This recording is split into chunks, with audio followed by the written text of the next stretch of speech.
It's time for Michigan Sports Talk Morning Show, broadcasting live all across the state of Michigan and Northwest Ohio. This is X's and Bros.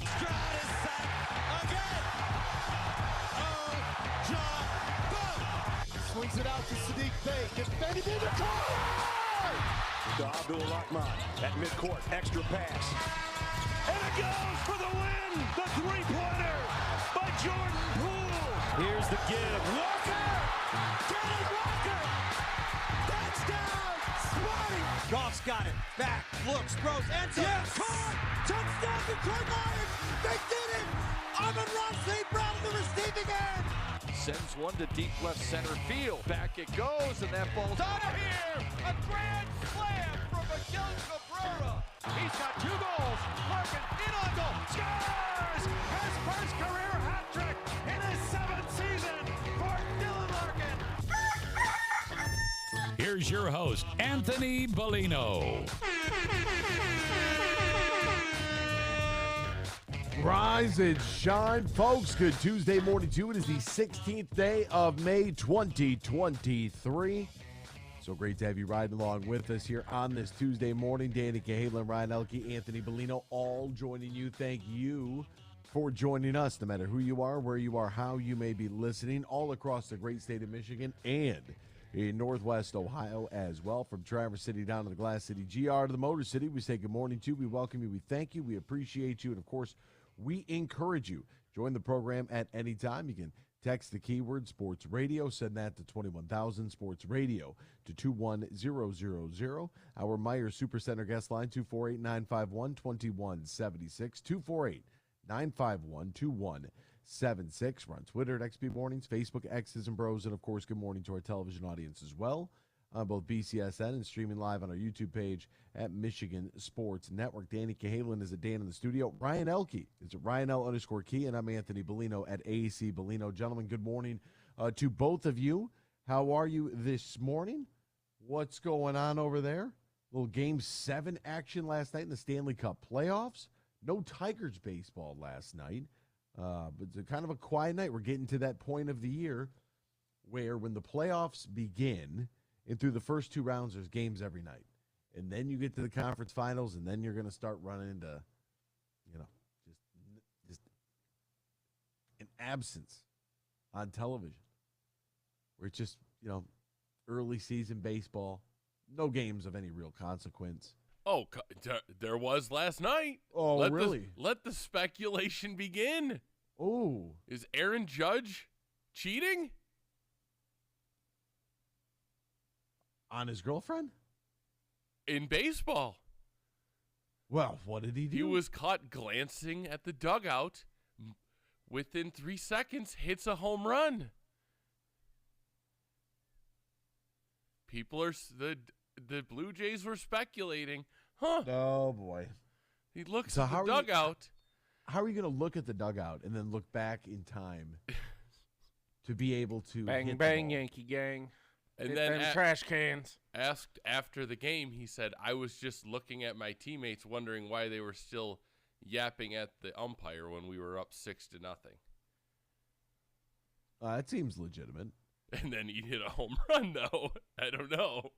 I mean, it's Aaron Judge. I All he mean, does is hit exclusive home runs. audio of the Yankees chirping. Fastball. Fastball. Hey, I love it. Good for him. It doesn't matter if you do or if you don't. They're not going to do anything. You know what I mean? Like, what's going to be the holdup? What are they going to say? You know what I mean? Did it really hurt the Houston Astros? No, They got caught cheating. They didn't do anything about it. Who got fined? Who got suspended? Their manager took all the heat. Then everybody else was like, oh, well, business as usual. Don't worry about it. And it's like, oh, okay, well then, I mean, if there's no punishment, then how could you not? No player got punished. So why would you? It cost AJ Hinch his job, the GM his job, Carlos Beltran his job. But the players who are all basically toddlers at this point, we couldn't, hold them accountable. They were just following orders. Yeah. Heard that through history, right? Yeah, good soldier. His fallen orders. But I mean, you're not going to punish them. It's interesting. So then there's no deterrent. There's no reason not to. Aaron Judge, scandalous in the Bronx tonight at 11. That sounds like a good little TV special there. Ryan, what was on your TV last night while Dan was watching Aaron Judge be a cheater? I was watching hockey. Oh, I mean, I wasn't watching that game. I just saw it this morning. I was watching the hockey game. Yeah, so really good game. Seattle just they didn't help their goalie out last night. They kind of left him hung out to dry. Just Dallas had, I think, like 50 shots through 2 periods or something, and it was it was tough to see because the goalie was playing really well, and it's just like, well, in a 3-minute span, they've had like 3 breakouts with some pretty good shots. Like, your goalie can't have 70 saves and you expect to win. And if he does have, wow, that's loud. If he does have 70 saves, you better win the game. If he's made 70 stops, if your goalie's made 40 saves, you better be able to win the game. Like, that's a lot of work. That is a lot of work right there. And unfortunately, if you were a Seattle Kraken fan, which there aren't any, there's not really too many of those. They're a brand new team. They're just coming out of the woodwork, And I was rooting for him, though, last night. Were you? Well, yeah. It's like, oh, is it Everett? Yeah. I was played in part of it, but it's like, yeah, new team, new blood, nice jerseys. I want to see nice jerseys on my TV if it's not my team. Do you like those? Yeah.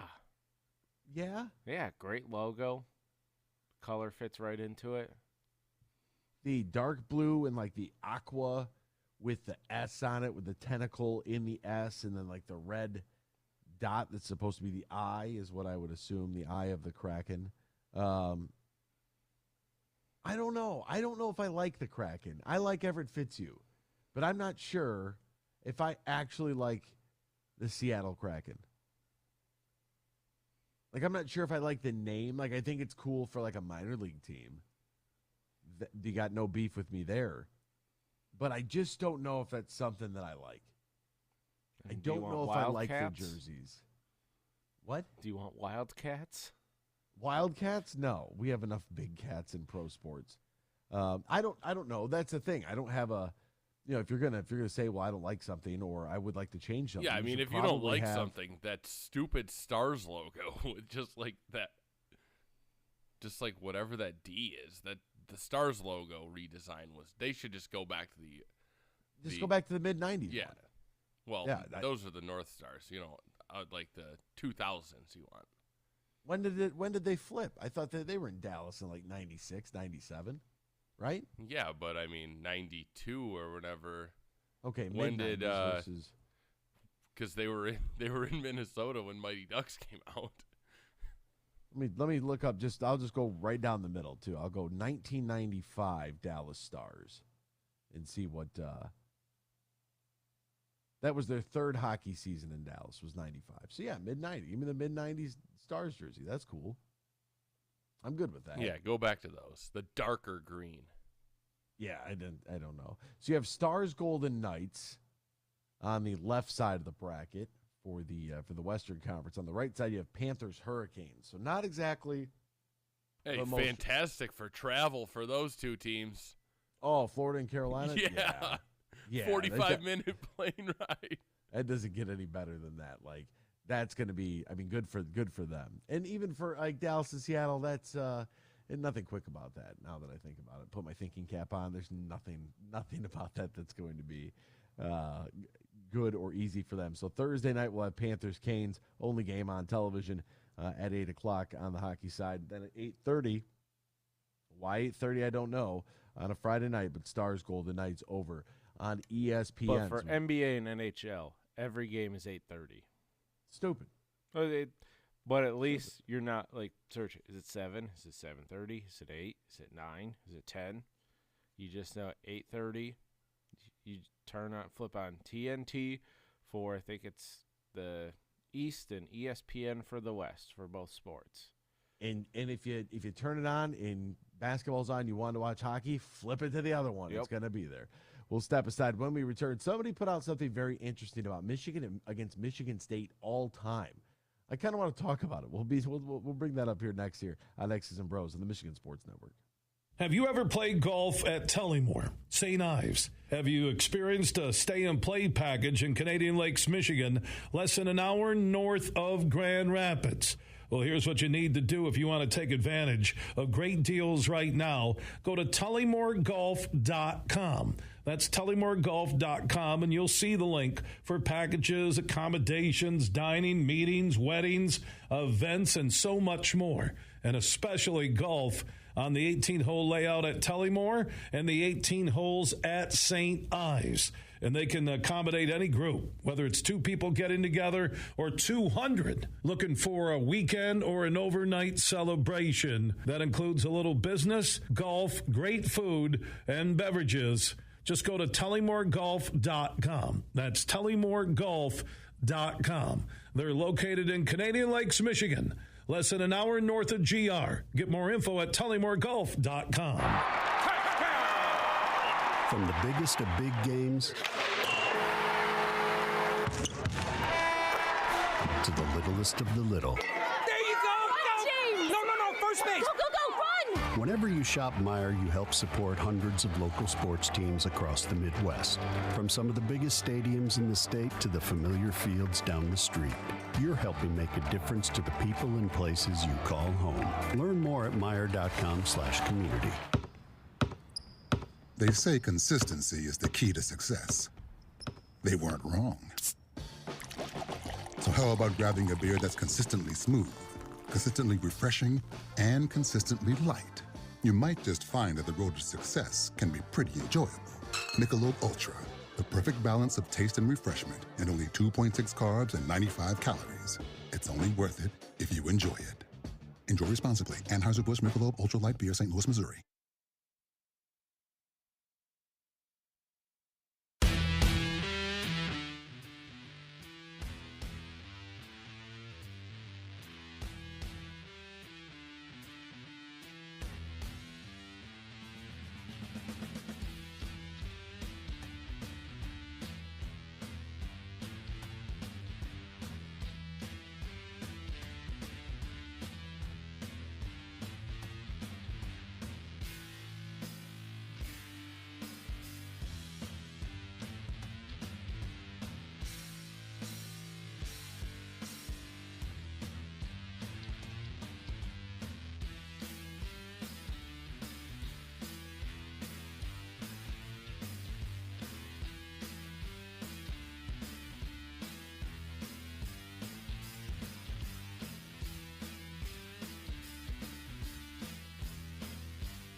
Share your thoughts all morning long on the Meyer Guest Line. Call 248-951-2176. That's 248-951-2176. Now, back to Danny, Ryan, and AB. Welcome back here to X's and Bros on the Michigan Sports Network. Great to have you ride along with us, no matter who you are, where you are, how you may be listening all across the great state of Michigan. A reminder, now is a great time to book your stay and play for whether it's a guy's trip or a family trip or whatever the case may be. Maybe it's a work trip. Call my good buddy Matt Golden up there at Tullymore Golf Resort in Canadian Lakes. It's only an hour north of Grand Rapids, 30 minutes west of Mount Pleasant, and go enjoy one of the best golfing experiences in the great state of Michigan. Tullymore and St. Ives, you can play them both. Only about 7 minutes away from each other. A little shuttle to take you back and forth. Load your clubs up. They do it all for you.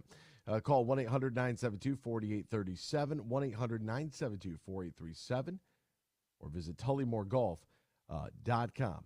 You know, I was on Twitter yesterday. Dangerous place, I know.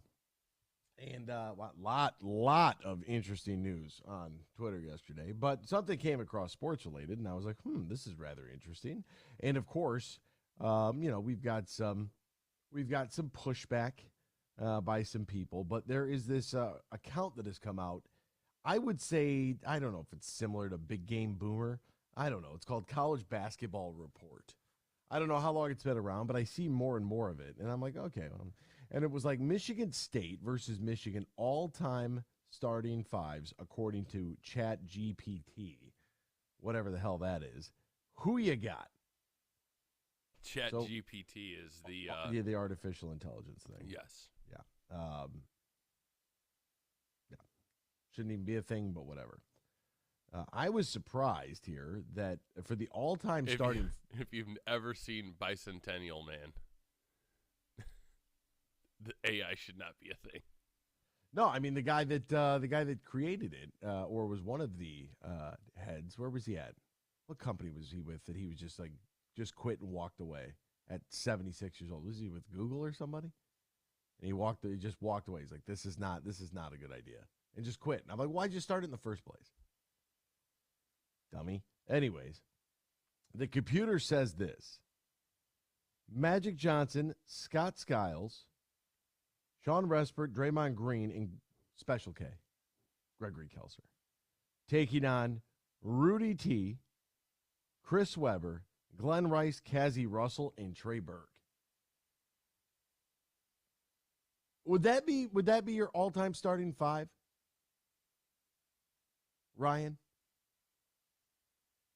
Would that be okay? Would you ride with that? It was Magic, Skiles, Kelser, Draymond. Who's the last one? It's Sean Respert.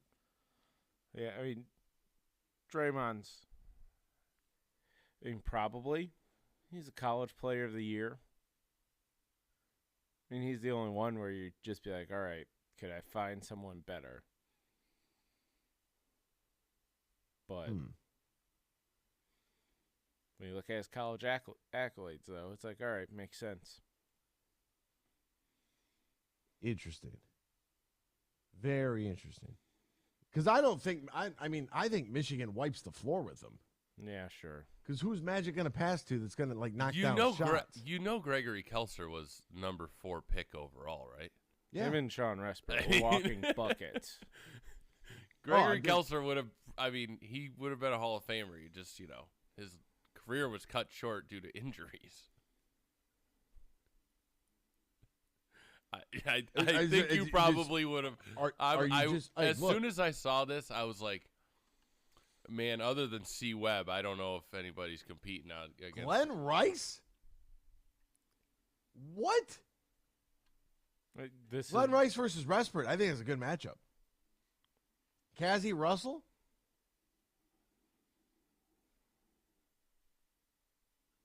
I mean, point guard versus point guard. It's the greatest point guard of all time against Trey Burke. Why are you laughing like Trey Burke is some bum? The guy was player of the year in the country. Like, he ain't a bum. He just didn't go on to have a great pro career. He just keeps, cashing checks. But I don't think, 7-game series?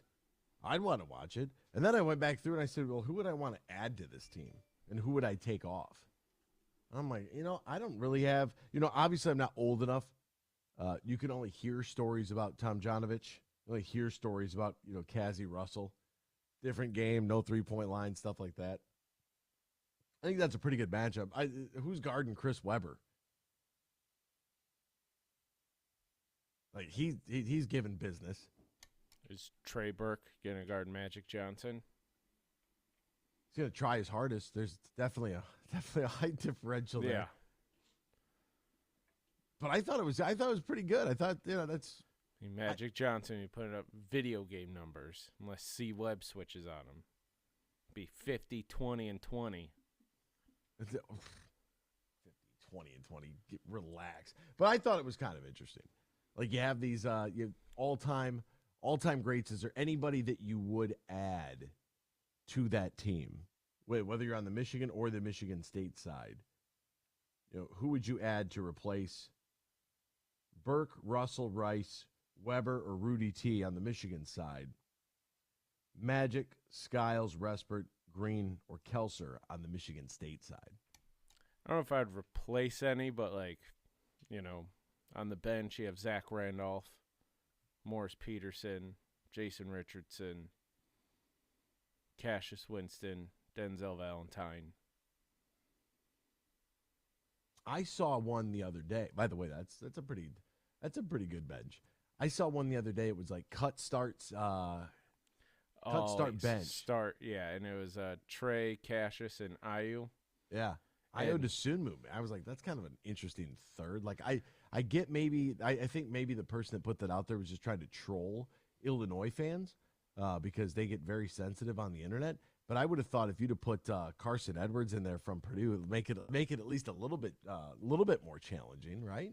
Right, because then it's just a flip-flop of start and bench Cassius and Trey Burke, depending of which school you like more.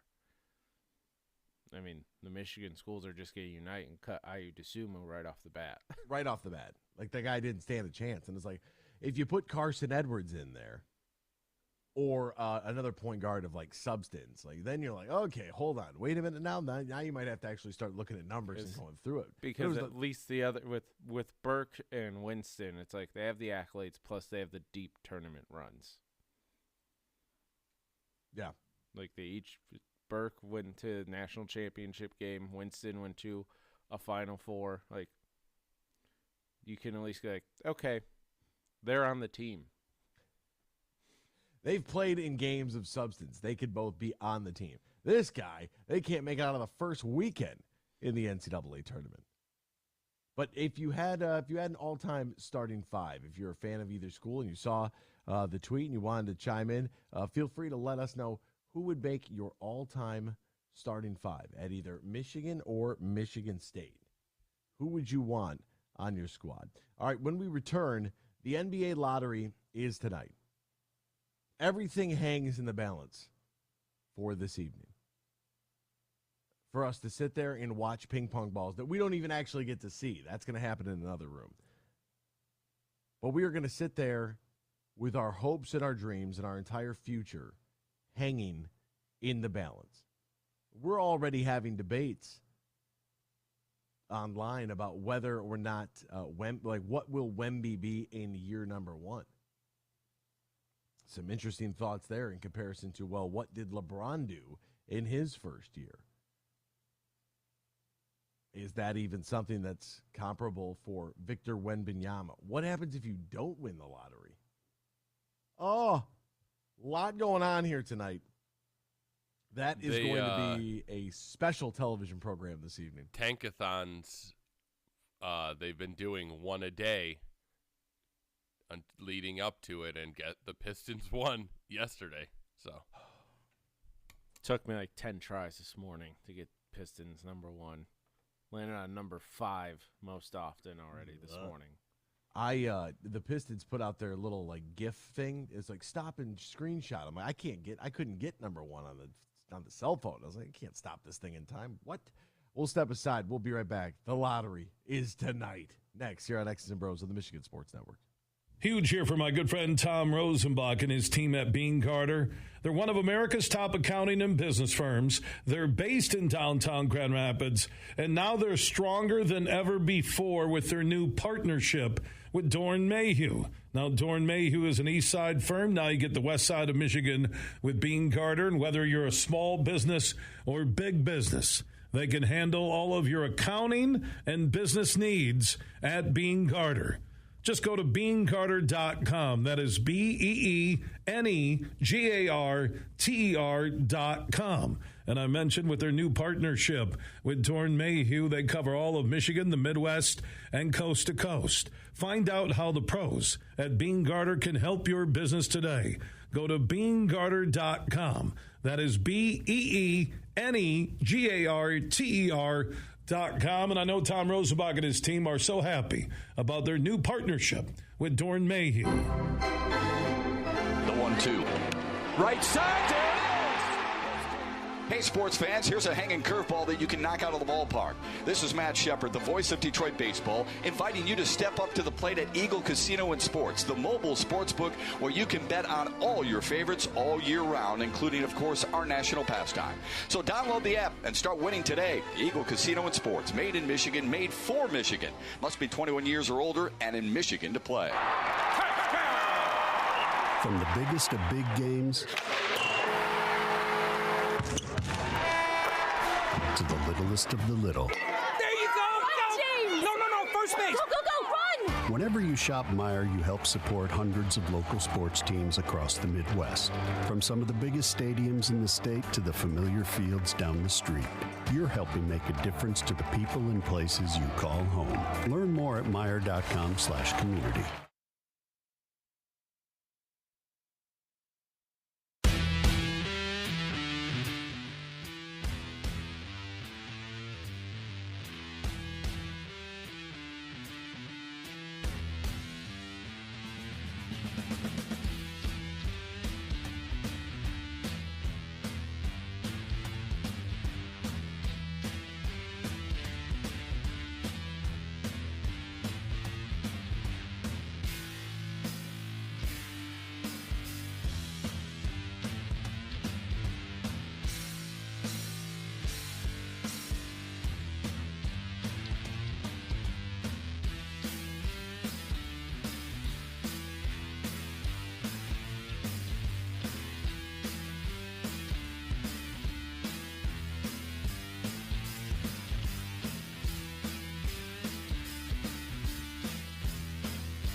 X's and Bros on the Michigan Sports Network.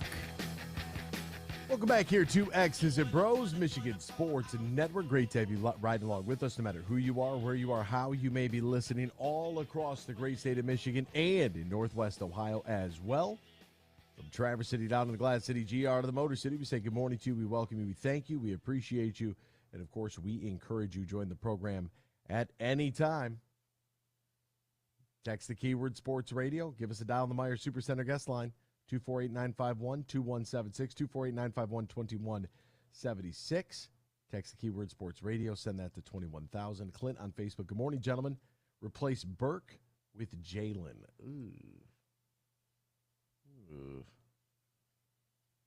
I don't know. I don't know about that. Trey Burke's an all-timer. Like, that jersey's going to get retired. He's player of the year.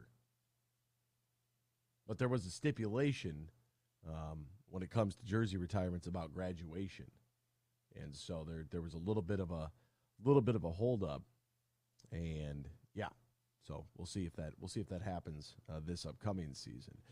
Okay, so now it comes down to the one, the only, the man, the myth, the legend. Grant Long spoke to us last week. Very, very rational. Grant's like, look, we've seen this story before. He brought up a couple of really good references, Sean Bradley being one of them. The other one being Kristaps Porzingis. I thought the Kristaps one was pretty, because Bradley was like,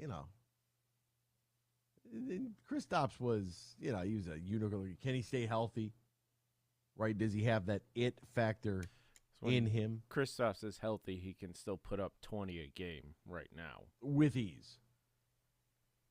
We just got off the Kristaps bandwagon because it just didn't work out, in New York. And so when we look at Victor Wembanyama, the idea that this draft is all about him, that's not too far-fetched. And tonight we're going to find out when the lottery ping pong balls drop that this is it. And this could change literally everything for whatever franchise gets him. And I saw this comparison that was thrown out there about, here's LeBron James as a rookie. This is what he averaged. This is where the team was at. Like, okay. But if Wembanyama were to go to the Pistons, I know it's a 17-win team. I get that. But a large portion of this plays a role, that the fact that Cade Cunningham was not a part of that. That's why they won 17 games. And then you look at the way that they ended the season, the limited amount of minutes in games that Bojan Bogdanovic played, that Isaiah Stewart played, some of their lineup combinations. You could see what they were doing, right? We're going to try some other things, see if it works. It is what it is. The Pistons, full-blown rebuild. Their core is intact. And if you think that Victor Wembanyama is going to come here, and I get 500 is 41-41, and there aren't a whole lot of people on this team that really know anything about winning at the NBA level. But it's not just getting Wembanyama. You're also getting Cade Cunningham back, which you project to be your starting point guard here. Jaden Ivey, your starting 2. Jalen Duren is your starting 5. Then you plug Wemby in at the 4, and maybe it's Bogey at the 3, and you just ride out to the sunset from there. If you're telling me that this team can't be, they're going to be better than 17 wins. If they win the lottery tonight, my expectations for this team will be so astronomically high that it will be worse than where I was at 2 seasons ago. 90 wins? I mean, is it possible? Sure. 86-0? Give us some preseason? No, but I mean, 500. If you're telling me that they're going to add Wembanyama and they can't get to 500, what have we been doing the last few years? Well, LeBron did. Minimum, LeBron's cast wasn't nearly as talented as what this team has. That minimum would have to be 35 win, between that 35 and 40 wins. You have to be pressing for 500 year one. Yes. With everyone healthy. Yes. unless somebody's shin blows off again, you absolutely, yes, you should be right in that wheelhouse of we are at minimum talking about 500 at minimum. And there hasn't been now. Wembanyama might be the next generation, right? Because LeBron James, you think about how old Bronny James is. Here's a guy that's playing in France's top league, not the second league. He's in the like the French Premier Basketball League, so that there's a little difference there from Killian. He came over here and gave the G League scrimmage. They gave him like 40. Didn't bat an eye. I think he finished with like 37 and whatever. How many rebounds and assists? Really close to a triple double. And just one day of work just completely killed everybody out there. Like there's just nothing that anybody could do about it. And you have these ping pong balls. There are 1,001 possible combinations, with 1,000 of those combinations being assigned to 14 teams in the lottery. If the same team's combination comes up more than once, the result is discarded and another 4-ball combination is drawn.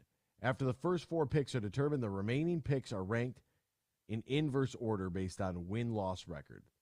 Your odds to win and land the number 1 pick, the Detroit Pistons, Houston Rockets, and San Antonio Spurs all have a 14% chance with 140 combinations to win the lottery. That's followed up by the Charlotte Hornets at 12.5, Portland at 10.5, Orlando at 9, Pacers at 7.5, Wizards at 6, Jazz at 4.5, Mavs at 3%, the Orlando Magic again via the Chicago Bulls, a 2% chance, so they have got double whammy here. The Oklahoma City Thunder at 1.5%, the Raptors at 1%, and the Pelicans at 0.5%. What does that mean? The Pelicans get 5 combinations of numbers in comparison to the 140 combos that the Pistons, Rockets, and Spurs all had. Victor Wembanyama, who plays for the Metropolitans 92 club in the French, I don't even know how to say it. It's the French Betslick Elite League. He's leading all players in points at almost 22, rebounds at 10, and blocks at 3. He can handle the ball. He can shoot it. He can do everything. He's like Rudy Gobert and Kevin Durant mixed. I know that they're like, if you don't win it, tonight at 8 o'clock on ESPN from the Barclays Center in New York, like if you can't, that's when the draft is. The draft is June 22nd, 8 p.m., ESPN Barclays Center. If you don't win the lottery, the level of disappointment, tonight's lottery is at the McCormick Place Convention Center in Chicago, 8 p.m. Eastern on ESPN. If you don't win it tonight, disappointment's through the roof. Like there's no, I know some people are excited about Scoot. Like that's fine. You could be excited about him. It's all a consolation prize. The on-stage representative for the Detroit Pistons will be Ben Wallace. They've got an interesting group of different folks.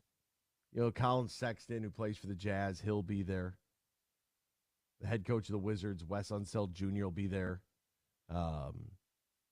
You'll get Ime Udoka there representing the Houston Rockets. Tyrese Halliburton representing the Pacers. Right, so it's a mix of players and coaches and front office folks, stuff like that. And then in the actual team drawing room, there's a different, like why this isn't televised, I have no idea. John Phelps will be there. The senior director of basketball strategy will be there to represent the Pistons. I have the lottery is way too confusing. It's way too much. You shouldn't have to have 140 combinations. Right? In what I would do if you had 14 teams, however you want to divvy this thing up for however many ping pong balls everybody gets, I would put all the ping pong balls with the team logo in the same lottery machine. Right? And then I would just run it. I would run that thing. Now, to do it on live television, I would put the lottery machines out there. And for, let's say, because it's the lottery is picks 1 through 4, right? And then everybody else is, inverse order. So it's very kind of convoluted the way that the whole thing takes place. And I just think that if you put the team logos on there and whoever has the worst odds at number 1, they, in fact, would have the most ping pong balls. The Pelicans would have the most ping pong balls in the lottery machine for the 14th pick. Fire that thing up, suck the ball up the tube like we're watching the nightly news on Channel 7, right? And here's the big 3 or whatever. You know the lottery game I'm talking about, right? Where the ping pong balls are all right in front of you. That's what I want to see. Ball comes up. Pelicans, who have a 0.5% chance at the number 1 pick, they would have the most ping pong balls in that machine. Their ball comes up, boom. 14th selection goes to the Pelicans. You take the ping pong machine, dump it into the bag 14. Here comes bag 13. All the Pelicans' balls are now out because they're done. The Toronto Raptors would have the most ping pong balls for the next one and fire it up. That would be riveting television because then we could see it. But there's something about the combinations in the envelopes and all this other stuff that's done behind. I don't like closed doors. I want to see it. I don't need to be in a restaurant that has an open kitchen design. Like, I don't need to sit at a table where the cooks are cooking right behind me. I don't need to see that. Like, I just want it to magically appear. Like, oh, what's back there? I don't know. I don't want to know. But this is a lottery. This isn't dinner. I absolutely want to see this process. And what you're going to watch on television tonight, if you decide to partake in it, is you are going to see a whole lot of razzmatazz and not a lot of substance. You're not going to see any substance. You're not going to see the actual mechanics of it. That's what I want to see. If you do it in the way that I have described, then you know what you have? Transparency. Here's the amount of balls that the Dallas Mavericks, because we've had the Pelicans and Raptors and Thunder, they've in the Magic, machines 14 through 11, they had the highest odds for those picks. That's where they're at. Can you imagine? You get down to the final 3 machines, and you got the Spurs, Rockets, and Pistons all sitting there in the final 3 draws with the same amount of ping pong balls? Are you kidding me? That would be electric. Electric. Now, if you wanted to do it the same way and do it in the inverse order and show everybody number 1 first so we can get on with our lives, that's cool. But I think you start from 14 and work your way backwards because the lottery machine's going to mix up all the balls anyways.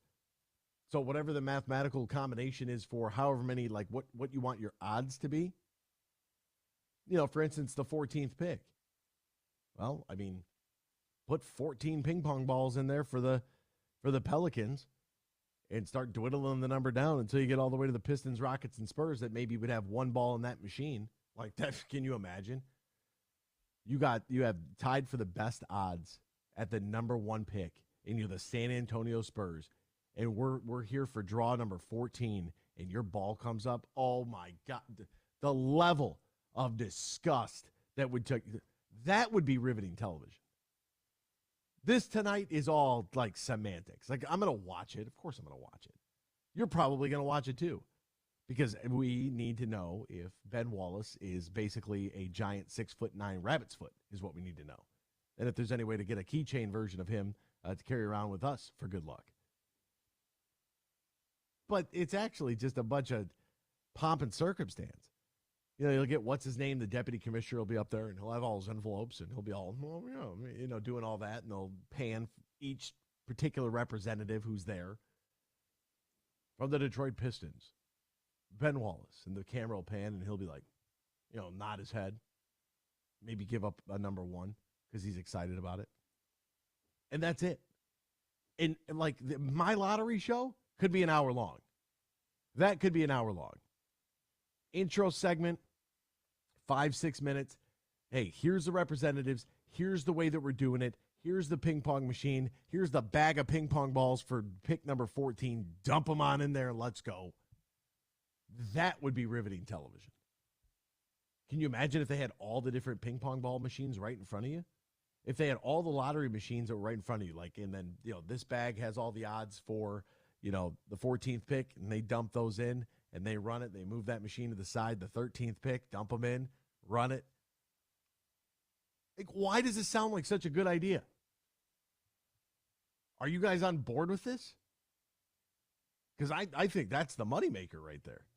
Oh, 100%. Yeah, show the process. They'd be that, and we didn't have to guess when a big market team wins the lottery. There's no cold envelope. The transparency of it all is what's most important.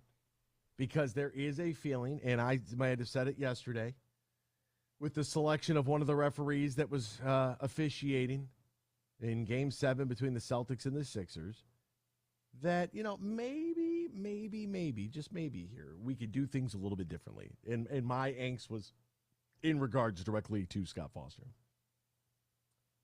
Every pick, Matt, like every pick is going to matter for the most part in the top end of the draft. Like, I just don't like the machines are in the back.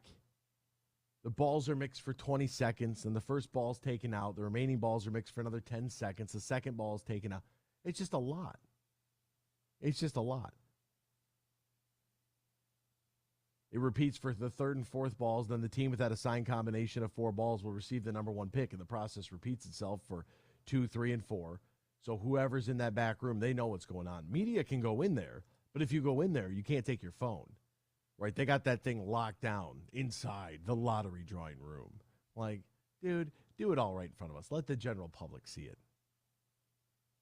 So the entire process is overseen with officials from Ernst & Young. Those officials are responsible for sealing and delivering the envelopes for the broadcast. And, team representatives present in the broadcast area are not aware of the draft order. So the whole thing is, kind of screwy the way that they do it. But regardless, we're going to watch because we have to. There's no way. The fate of the universe falls in the hands of the Frenchman Victor Wembanyama. And the fate of my Detroit Pistons very much does the same.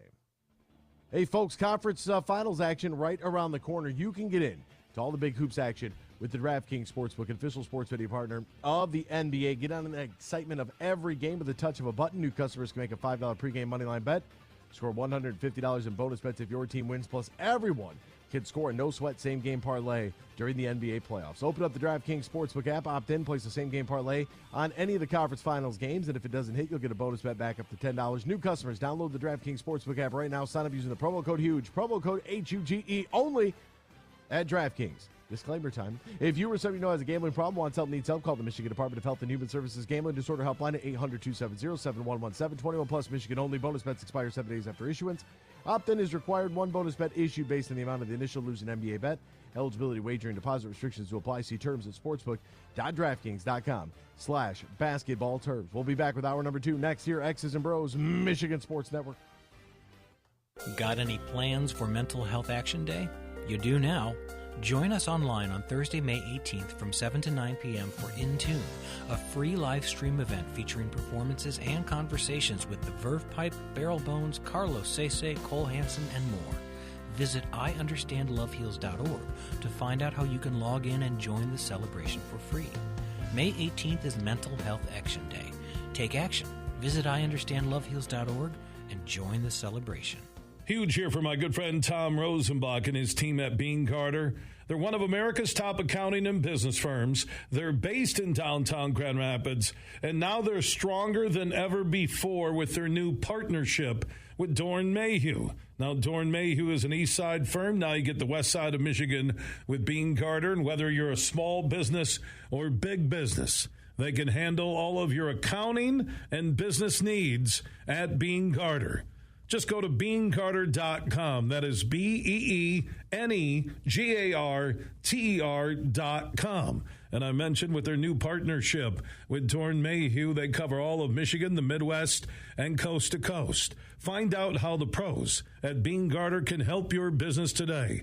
Go to beancarter.com. That is BEENEGARTER.com. And I know Tom Rosenbach and his team are so happy about their new partnership with Dorn Mayhew. From the biggest of big games to the littlest of the little. There you go! Go! No, first base! Go, run! Whenever you shop Meijer, you help support hundreds of local sports teams across the Midwest. From some of the biggest stadiums in the state to the familiar fields down the street. You're helping make a difference to the people and places you call home. Learn more at Meijer.com/community. Huge here for all the Mr. Car Wash locations. I think there's close to 30 across the Huge Radio Network. For the one close to you, go to MrCarWash.com, and there you can join their Unlimited Wash Club. Now, this is a quick and convenient way to keep your car shining all the time. It's everything you love about getting your car washed in a simple, easy-to-use, affordable plan. As an Unlimited Wash Club member, you will enjoy all the benefits of washing as often as you like, no long-term contract, convenient monthly billing, and now you can be rest assured with a contactless visit. So go to MrCarWash.com right now, sign up for their Unlimited Wash Club Pass, and that means you can get your car washed at any Mr. Car Wash location across the Huge Radio Network or anywhere in America. And for the location close to you across the Huge Radio Network, you can also log on to MrCarWash.com.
Good morning, everyone. It's time for Michigan Sports Talk Morning Show, broadcasting live all across the state of Michigan and Northwest Ohio. This is X's and Bros. How are you? Good morning. Good morning. Good morning. Good morning. Good morning. Good morning. It's a good morning. Wake up to a brand new day. Hello. Good morning. Good morning, Vietnam! Here's your host, Anthony Bellino.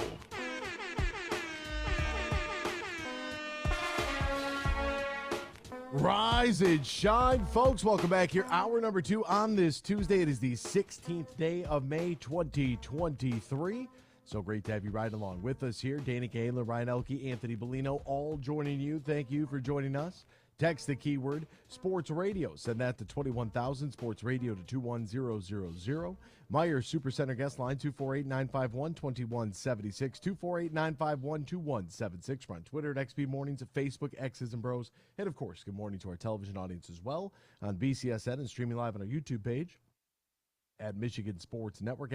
.com to that to find our website. Danny Cahalan is a Dan in the studio. Ryan Elke is at RyanL_Key. And I'm Anthony Bellino at AEC Bellino. And all hopes rely on the lottery. We're going to talk to Jack Kelly for the Detroit Bad Boys on the Lottery Live coming up in hour number 3. Kyle Barlow, the coach, he will join us at 7:35 this morning. But first, what else is going on in the world of sports? We'll try to get you all caught up with all the happenings. We'll do so right now in the headlines.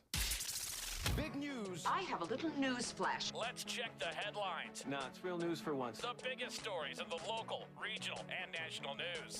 This is huge news. Huge news. Dallas wins in a thriller last night. They take the series 4-3 over the Seattle Kraken and advance to the Western Conference Finals. Congratulations to the Dallas Stars. Eastern Conference is already set. That'll begin Thursday night. Carolina hosting Florida, 8 o'clock on TNT. I wouldn't necessarily call it a disappointing Final Four, but not exactly the brand name. Like, you know, I've heard a lot of chatter about the NBA's Final Four right now, and oh no, what would happen if it wasn't? What if it was Miami and Denver? That's the series that I hope for.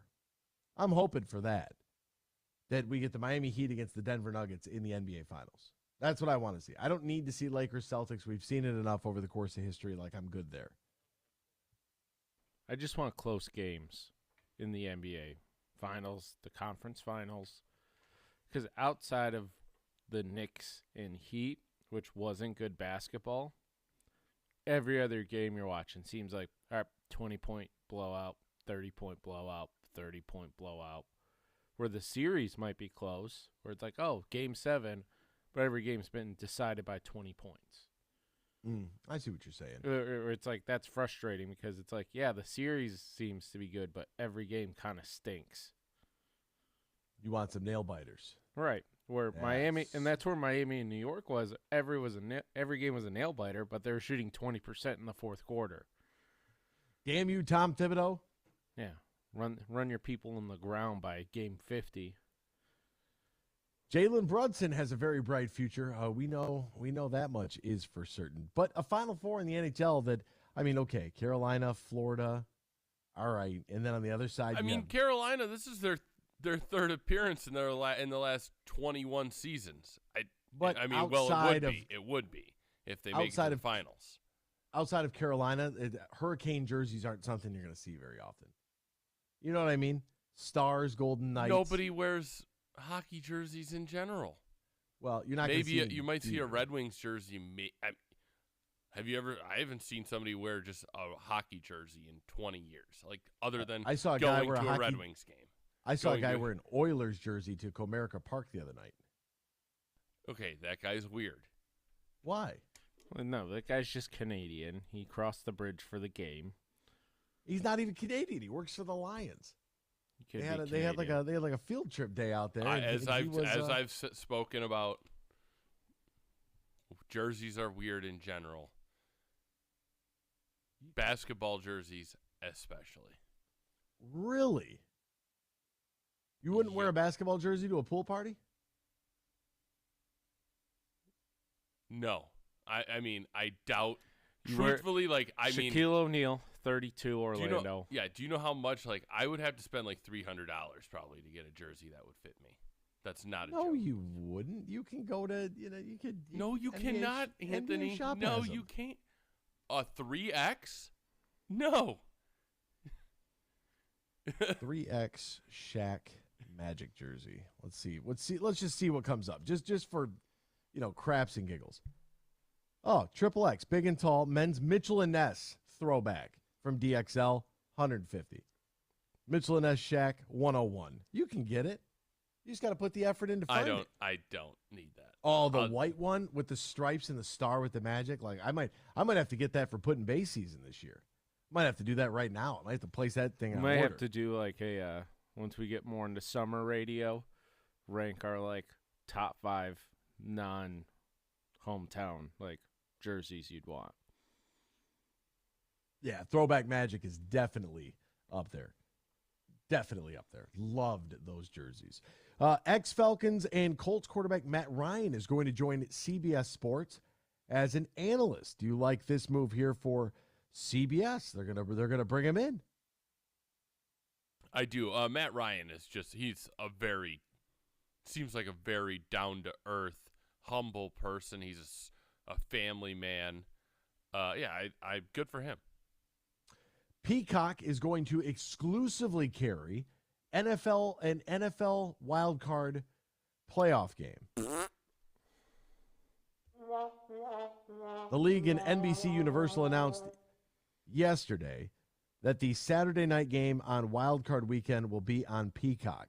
The Peacock exclusive game, January 13th, starts at 8:15 or 8:30 Eastern Time. Will be broadcast on NBC stations in the markets of the two teams. It will also be available on mobile devices through the NFL Plus package. It will be preceded by the late afternoon playoff game on NBC and Peacock that will kick off at 4:30. I think this is an absolute catastrophe. I think this is a sham. This is such a money grab. I don't want to have a subscription to Peacock when I already have cable. I don't think you actually would have to for this game. I don't even want to download it. Because Peacock it's one of the weirder, more, customer-friendly apps where they had tier subscription. So if if you don't want to pay, you can watch this off of our app. If you want to pay, better be something like that. They say if you want to pay, then you can get the full access to everything. And this goes back to, and they have what if you the don't middle have a one? smart TV? Or what if you do have a smart TV and you can't download the Peacock app on the television? You can watch it on your phone. I don't want to watch an NFL playoff game on my phone. Why would I do that? That's ridiculous. Put it on television. What is wrong with these people? They're killing me. Not everybody's got a smart TV. What about the people with the bunny ears? Like an antenna. Digital antennas are awesome. Welcome to capitalism, Anthony. This is ridiculous. It's not even capitalism. This is stupidity. Maple Leafs Austin Mather. Oh, they won't let me be. The star forward for the Toronto Maple Leafs has 1 year left on his 5-year, $58.17 million contract. He did express interest yesterday in signing an extension before the season comes up. Now, the front office, I can't imagine they're not going to re-sign Austin Matthews, but they did say we could see some sweeping changes for the Maple Leafs. The number one prospect in the country, Dylan Raiola, son of Dominic Raiola, former Detroit Lion, has committed again. This time, he's going to Georgia. So he's the son of, Dominic Raiola. He chose Georgia over USC and Nebraska. Well, what is Georgia going to do? Now, they've won with some walk-ons, and they've done some different things here. Stetson Bennett was nothing special to write home about. Now they get the number one recruit in the country? Oh, that's kind of terrifying. I don't know if I want that. Fired Hoops coach Mike Anderson is seeking $45.6 million from St. John's. He was fired with cause, allegedly, in March, only so the school could avoid paying him his buyout and use the money to hire Rick Pitino. He wants $45.5 million from the university, $11.4 that was left on his contract, and an additional $34.2 for punitive damages. Wow. And Aaron Judge allegedly chirping at the Yankees, not looking for a signal prior to smacking a home run. Is there a controversy in the Bronx? We'll step aside. Back with more X's and Bros after this here on the Michigan Sports Network. From the biggest of big games to the littlest of the little. There you go! Go! No, first base! Go, run! Whenever you shop Meijer, you help support hundreds of local sports teams across the Midwest. From some of the biggest stadiums in the state to the familiar fields down the street. You're helping make a difference to the people and places you call home. Learn more at Meijer.com/community. Have you ever played golf at Tullymore, St. Ives? Have you experienced a stay-and-play package in Canadian Lakes, Michigan, less than an hour north of Grand Rapids? Well, here's what you need to do if you want to take advantage of great deals right now. Go to TullymoreGolf.com. That's TullymoreGolf.com, and you'll see the link for packages, accommodations, dining, meetings, weddings, events, and so much more, and especially golf on the 18-hole layout at Tullymore and the 18 holes at St. Ives. And they can accommodate any group, whether it's 2 people getting together or 200 looking for a weekend or an overnight celebration. That includes a little business, golf, great food, and beverages. Just go to TullymoreGolf.com. That's TullymoreGolf.com. They're located in Canadian Lakes, Michigan, less than an hour north of GR. Get more info at TullymoreGolf.com. Life as a grown-up. Not what you thought it would be, right? The meetings, the stress, the boredom, and that one big question, does any of this matter? Then you became a cop. Not what you thought it would be, right? The pride, the honor, the love for the brothers and sisters who served with you. The family who reminds you how much you matter. Being a cop, not what you thought, right? Just what you needed, I guess. Visit MichiganPoliceChiefs.org.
From Traverse City to the Glass City, GR to the Motor City, you're listening to X's and Bros on the Michigan Sports Network.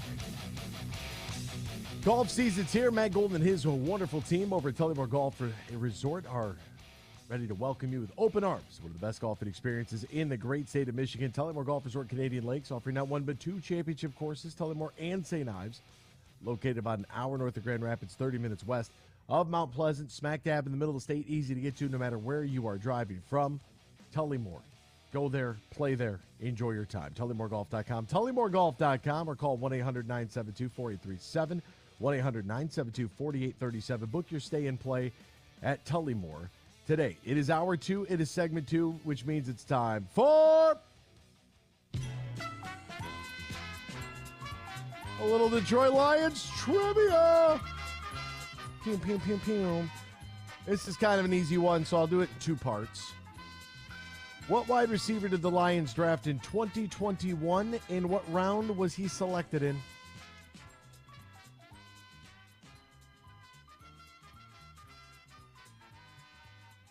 Maybe it's so easy it's hard. Amon-Ra St. Brown, Yeah. 4th. Bing bong. I wasn't sure about the round. You just got Amon-Ra St. Cloud. That was the,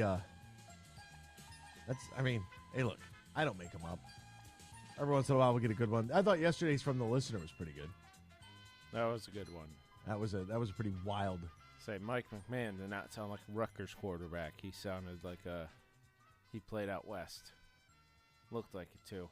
Maybe Missouri Valley. Yeah. Ohio Valley. The Valley. Looks like a Toronto Argonaut. Played like one. I don't know why he's catching strays out here. Hey, what about our friend Andy Dirks? Did you guys get a chance to hear any of the broadcast? I didn't. Man. I'm sure he was great. I mean, he was great on the radio. Right. He was great with us. Say, I'll text him, see if he'll come on this Are week. we, did we start something here? Wouldn't be the first time in the show. Would not be the first time. Oh, look at that. That's pretty cool. I saw that he was going to be filled in. I'm like, that's perfect. I was like, exactly how excited he was just to talk about Tigers baseball at the beginning of the season, and then to be able to, get out there with Dan Dickerson of all people, and piece of cake. Like having to converse with him, 'cause he was my realtor. I didn't want to be the guy to be like, hey, let's talk about baseball. 'Cause I just didn't want to be that person. Every time I saw him, though, he'd be like, what about the Lions? How are the Pistons doing? Like, he would bring up the other teams. He'd be like, I want to know what you think about. Like, let's talk about sports. The guy's he's just a sports fan. Yeah, and and once he opened that door, then I respect you for not jumping all over him right away, going, oh my God, like what about this? Because a lot, sometimes you don't know, you have no idea, like if somebody wants to talk about it or if they're done with it, or But the minute he started to poke the bear a little bit, yep, that was smart. Yep, I was just like, all right, let's do this. An absolutely finely played game there, Mr. Elke. Then he came on the show, and he was fabulous. I was like, this guy's hyped up right now. And he's honest, too. I mean, you heard him on the show. Like, he knows where to toe the line of being honest and being a little polite about his honesty. Tough line to walk. Yeah. The tough line to walk. Stanley Cup Finals, Game 7 last night, Seattle and Dallas. Alexiak an intercept. Harley tries the opposite side. Dadonov sails one the length of the ice. No icing as Johnston's there. Johnston to the backhand. Score! Absolute filth. Just filth. That's a hockey term for that was really good. I mean, Dallas, the place was going berserk. Nothing like a length of the ice. You'd think it would be icing, but there's nobody back there from Seattle.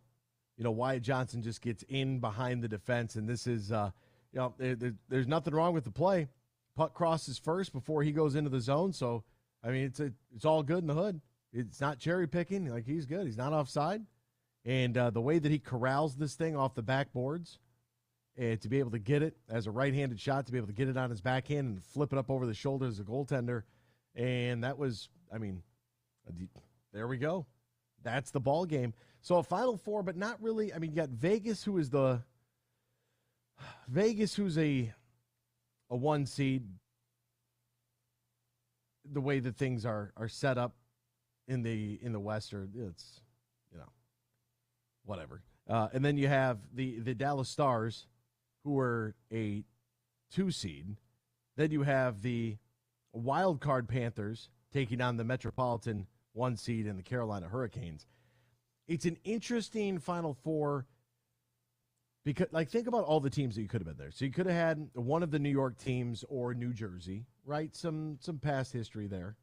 You could have had Toronto, Tampa Bay, Boston, the President's Cup trophy, and the Panthers have they've run amok through the entire, first couple rounds, getting into the conference finals here. On the left side of the bracket, the LA Kings, the Colorado Avalanche, but then really, I mean, you had the Minnesota Wild, the Dallas Stars, the Seattle Kraken, the Winnipeg Jets.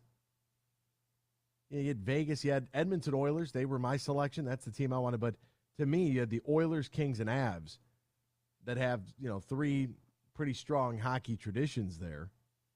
Hey, and the rest of I told you guys about the Stars a couple weeks ago. They're one of those teams. They're like one of the only franchises, I feel like, in the 4 major sports here that they are consistently not tanking, and they're building for the future. You did bring this up. I really don't know how they do it, but they'll just have like 1 or 2 off seasons, and then all of a sudden they're back into it. It's I don't know how they pull it off. It's he used to work for the Red Wings. Nill is part of the Stars. Jim Nill, I think his name is. He's part of the Stars organization. So, yeah, I mean, 2 years ago, people were like, the Stars are done. And here they are again. They were, remember, 3 or 4 years ago, they had their coach had a mid-season scandal. I think Montgomery was his name. I can't remember exactly what it was, but, I mean, they recovered from that too. They really are. I mean, and if they can get it done, I mean, I'd be, congratulations, hats off. We can't say too much to discredit them, but I mean, my goodness, you're right. They're good for a couple of years. They take a step back for a season, maybe 2, and then they're right back to being good for a couple of years. And I mean, it's kind of like the model of what you want, right? Especially if you're the NHL. I don't buy into, I'm sure that the guys at the league office would have loved to have seen Edmonton. They would have loved to have seen Toronto. I get that. But at the same time, if you are in the league office, I don't think that you are disappointed by the outcome of who makes it. Because regardless, whatever fan base, whether they are a traditional power or have a long, hockey history, if a team like Florida were to win it, then the Panthers in Sunrise, I definitely drove by it yesterday. Strange location, very strange location, northwest of Miami, but just kind of out there in the middle of nowhere. Very, very, very. I don't know. Yeah, Darren Elliott used to make fun of Sunrise all the time. I mean, it's a nice area, but it's kind of I'm trying to think about something that you could compare it to. It's kind of like if there was a team in Novi. Yeah, that's actually a really good comparison. Yes, if there was a team in Novi, that's kind of the vibe that I got driving on the highway through Sunrise. I mean, there's Panther Parkway, and it's great arena, cool. But outside of that, I'm what am I looking at? I'm looking at strip malls and what looks to be industrial buildings, but not coal mines or anything like that. Just big warehouse style. There's nothing really out there. It's that's kind of strange. Auburn Hills, kind of like that. Kind of like that.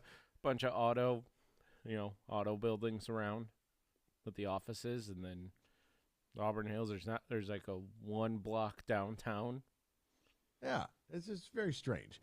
So good luck to all four of them. It's about an hour from Sunrise to Miami, about an hour and a half. So somewhat the same. We'll step aside when we return. The coach, Kyle Barlow, he joins us next year. X's and Bros talking a little NBA playoffs here on the Michigan Sports Network. Huge here for my good friend Tom Rosenbach and his team at Bean Carter. They're one of America's top accounting and business firms. They're based in downtown Grand Rapids, and now they're stronger than ever before with their new partnership with Dorn Mayhew. Now, Dorn Mayhew is an east side firm. Now you get the west side of Michigan with Bean Carter, and whether you're a small business or big business, they can handle all of your accounting and business needs at Bean Carter. Just go to beancarter.com. That is BEENEGARTER.com. And I mentioned with their new partnership with Dorn Mayhew, they cover all of Michigan, the Midwest, and coast to coast. Find out how the pros at Bean Carter can help your business today.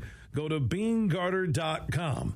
That is BEENEGARTER.com. And I know Tom Rosenbach and his team are so happy about their new partnership with Dorn Mayhew. They say consistency is the key to success. They weren't wrong. So how about grabbing a beer that's consistently smooth, consistently refreshing, and consistently light? You might just find that the road to success can be pretty enjoyable. Michelob Ultra, the perfect balance of taste and refreshment, and only 2.6 carbs and 95 calories. It's only worth it if you enjoy it. Enjoy responsibly. Anheuser-Busch Michelob Ultra Light Beer, St. Louis, Missouri. From the biggest of big games to the littlest of the little. There you go! James! No, first base! Go, run! Whenever you shop Meijer, you help support hundreds of local sports teams across the Midwest. From some of the biggest stadiums in the state to the familiar fields down the street. You're helping make a difference to the people and places you call home. Learn more at Meijer.com/community.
X's and Bros on the Michigan Sports Network. Welcome back here to X's and Bros, Michigan Sports Network. Great to have you right along with us, no matter who you are, where you are, how you may be listening. Danny Cahalan, Ryan Elke, Anthony Bellino, all joining us now on the Meyer Super Center guest line. This is GA years under John Beeline at the University of Michigan. Now an assistant coach at Ohio University, the pride of Concordia, our good buddy, the coach, Kyle Barlow. Find him on Twitter at Kyle Barlow4. Coach Barlow, good morning to you, my friend. How are you, partner? And first things foremost, I think I should say something nice about Michigan State Spartans basketball, because apparently there's a cheap shot just shot across the bow last week. Not at all. It was not me. I took no offense to it. I thought it was actually pretty factual what you said. Well, it's funny you bring up facts, because in the last 30 years, Michigan State has had an All-NBA participant on the All-NBA team twice, and both those were Draymond Green in back-to-back years in the early 2010s. So, I think it wasn't meant to be an insult. I think it was more just a point I was trying to make, and I was trying to use an example. But you know what? The Michigan State has a great recruiting class coming in. They're probably a top 5 team next year, and they should have a great season. Now, look how nice that was. You see, that's the thing. Nice. We talked about that the very next day, what you had said about high level. And we went through and we're like, okay, so let's go through like some of the NBA guys. And we're just kind of like, and for comparison's sake, because if you say anything about Michigan State, you got to say it about Michigan, because if not, everybody gets all in their feelings about it. And we don't want to upset anybody on a Tuesday morning at 7:30, God forbid. Look, the same can really be said about Michigan. Like, who's the last really like impactful high level player that they've had outside of C. Webb? That was a long time ago.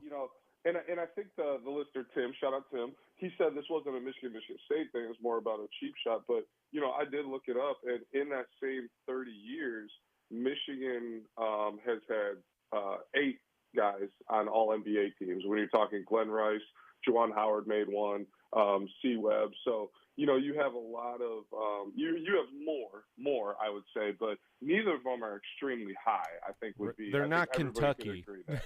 No doubt. You don't have the Devin Bookers on there and then the DeMarcus Cousins. You just don't have eras where you have guys making 4 or 5 straight All-NBA teams, and it's not even Duke, and it's not even close. In Kansas, you could say the same thing about Kansas. So, but no, I think the point I can't even remember the point I was trying to make with that, but it was more so just a data point, more than anything.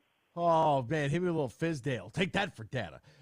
Hey, by the way, Franz Wagner, 50th in scoring in the NBA in the 22-23 season. He shot 48.5% for the field, averaged 18.6 points, 4 rebounds, 3.5 assists. Franz was out there getting busy and getting buckets representing the Maize and Blues. So good for Franz, because some of these guys who have left early, you just kind of got to shake your head. I do want to ask you, I don't think that when we talked last week, I don't believe Hunter Dickinson had made his decision yet. I know it kind of feels like old news, and it feels like it was forever ago. But Hunter Dickinson picks Kansas, and then reveals that he was not making 6 figures in name, image, and likeness, aka pay for play, at the University of Michigan. Were you shocked by either of those? I'm shocked he chose Kansas. I think that's a perfect situation for him. If you look at the way Kansas has played in the past, they've had some really good big guys that they've been able to throw down to, and they run the 3-out, 2-in, high-low offense, and the throw it to the corner of the backboard, and let the guy front you, go get it and dunk it. I think it's a great fit.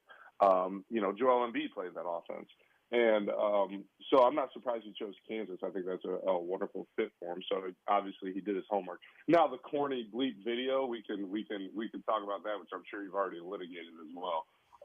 But the fact that he was making so little at Michigan compared to the numbers that I've heard been thrown around, especially in this cycle of the transfer portal NIL, that actually does really shock me.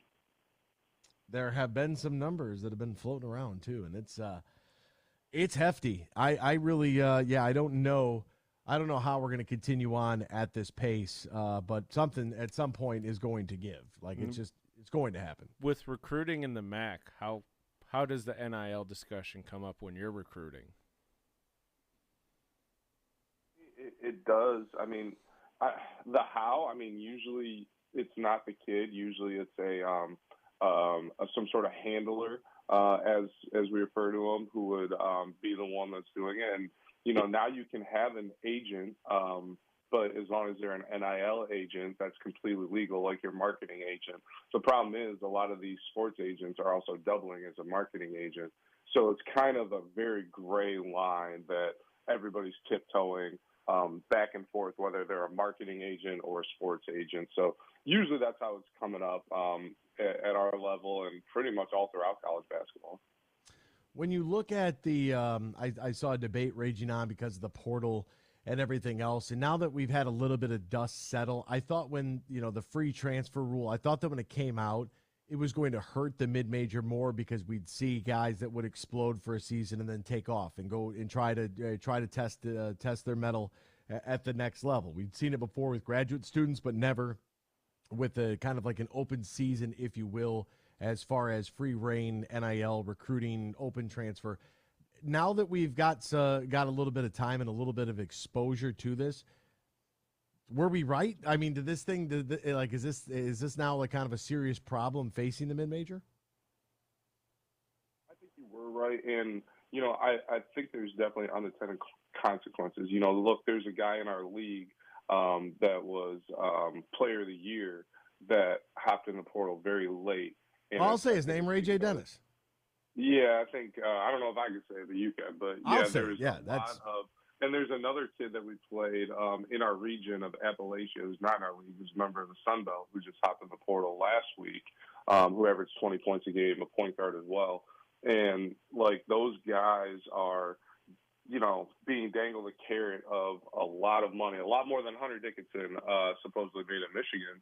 And so there's where you see what you were talking about. You're absolutely right. One of the unintended consequences, and speaking in general about recruiting in the portal, because I don't think I can talk specific, but speaking in general, the 7, 8, 9, 10, 11th player on a high major roster is still making a lot of money. So it's been harder for the mid-majors to get some of those guys who, maybe basically what I'm trying to say is guys transfer high major to high major now because the money's way more enticing, even being a guy who doesn't have many stats. Because if you're a high major, you're still trying to fill 13 scholarships. Where in the past, everything was pretty much level playing field because you didn't have extra NIL to offer. So you could have a guy like, for example, Trayshawn Fletcher at Toledo, who averaged 6 points a game at Colorado and bet on himself so he could make a lot more money as a pro, and went to Toledo. And that bet paid off because he was Player of the Year. Now, I don't think that same caliber of player is going down to mid-major. I think he's going another high major because he can make a lot of money. Very, very strange era of collegiate sports that we are following. And for a long time, people would banter back, oh, the kids, they play for the love of the game, this, that, and the third, and they want to argue about how college is better than pro. I'm like, you can like one more than the other. I don't care what you like. It's completely up to you. But I don't know, the whole love of the game argument, I feel like that can kind of take a back seat now because we're hearing more and more about what some of the incentives are. You can't knock somebody. I mean, if somebody's knocking on your door offering you six figures, I can't say don't go do it and stay with my team. We need you. Like, what? That's ridiculous. But at the same time, I do think that there needs to be some sort of rule/salary cap put in place so this isn't just the haves having more and the have-nots having less. Like, it just doesn't make any sense to me. There's got to be some sort of equity here. I was talking with somebody who's in the NBA now, and they said, I don't know how you do it, man. I'm like, what do you mean? And they're like, at least the NBA, we have a salary cap, and we have contract slots in the draft, and we have max deals for a hometown player. Like, we have rules. He's like, you guys don't have any rules. There's no rules. It's so arbitrary. He's just making it up on the fly. Have you been watching a lot of the NBA playoffs thus far?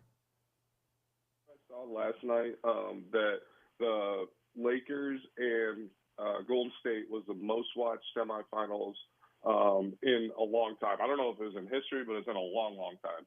And I tried my hardest to stay up every single night and watch that series because I thought it was fascinating. you have a dynasty of old versus a one-man dynasty in LeBron, because he basically brings conference championships and NBA Finals appearances to every team he's ever played for, if not NBA championships. And then versus the big bad Warriors, right? The dynasty of the 2010s creeping into the 2020s, won one last year as well. So I thought that series was so fascinating. So, yeah, I've been watching a lot of that.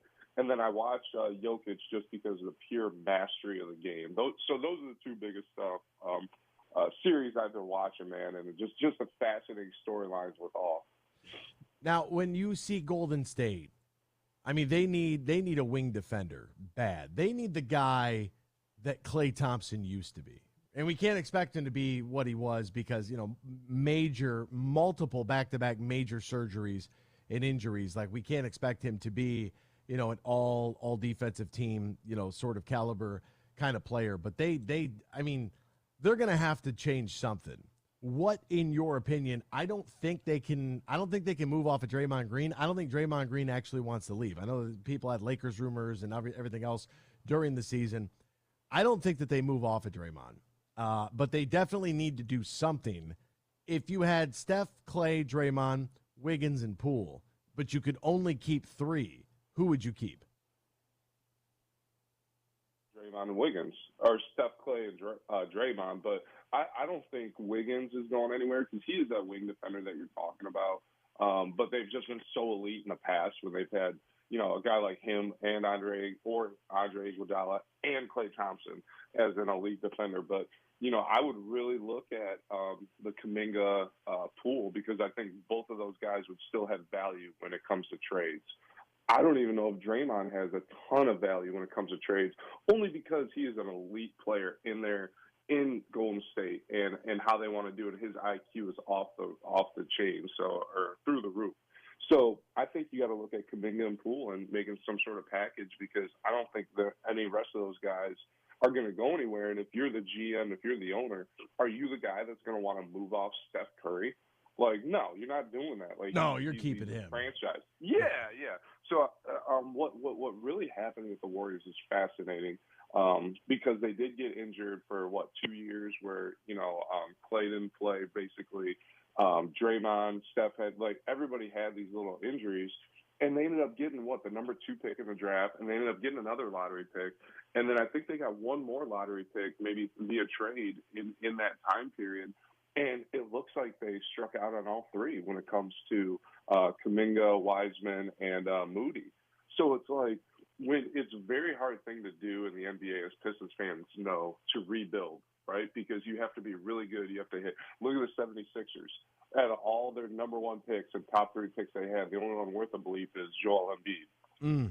And so it's very hard to build a team in the NBA. You know what's even more hard, Bellino? Trying to do it and sustain a dynasty. And the Warriors almost did it, but they just could not let Wiseman play through his mistakes. That's why you saw the Pistons trade for him. They basically just picked up their contract because Golden State's luxury tax was through the roof, and they're like, we can't play this guy enough for him to develop. And he's slotted to make, he's got his rookie extension looming. So it's so interesting when you look at Golden State. They tried to do something that's probably never been done before in the history of the NBA.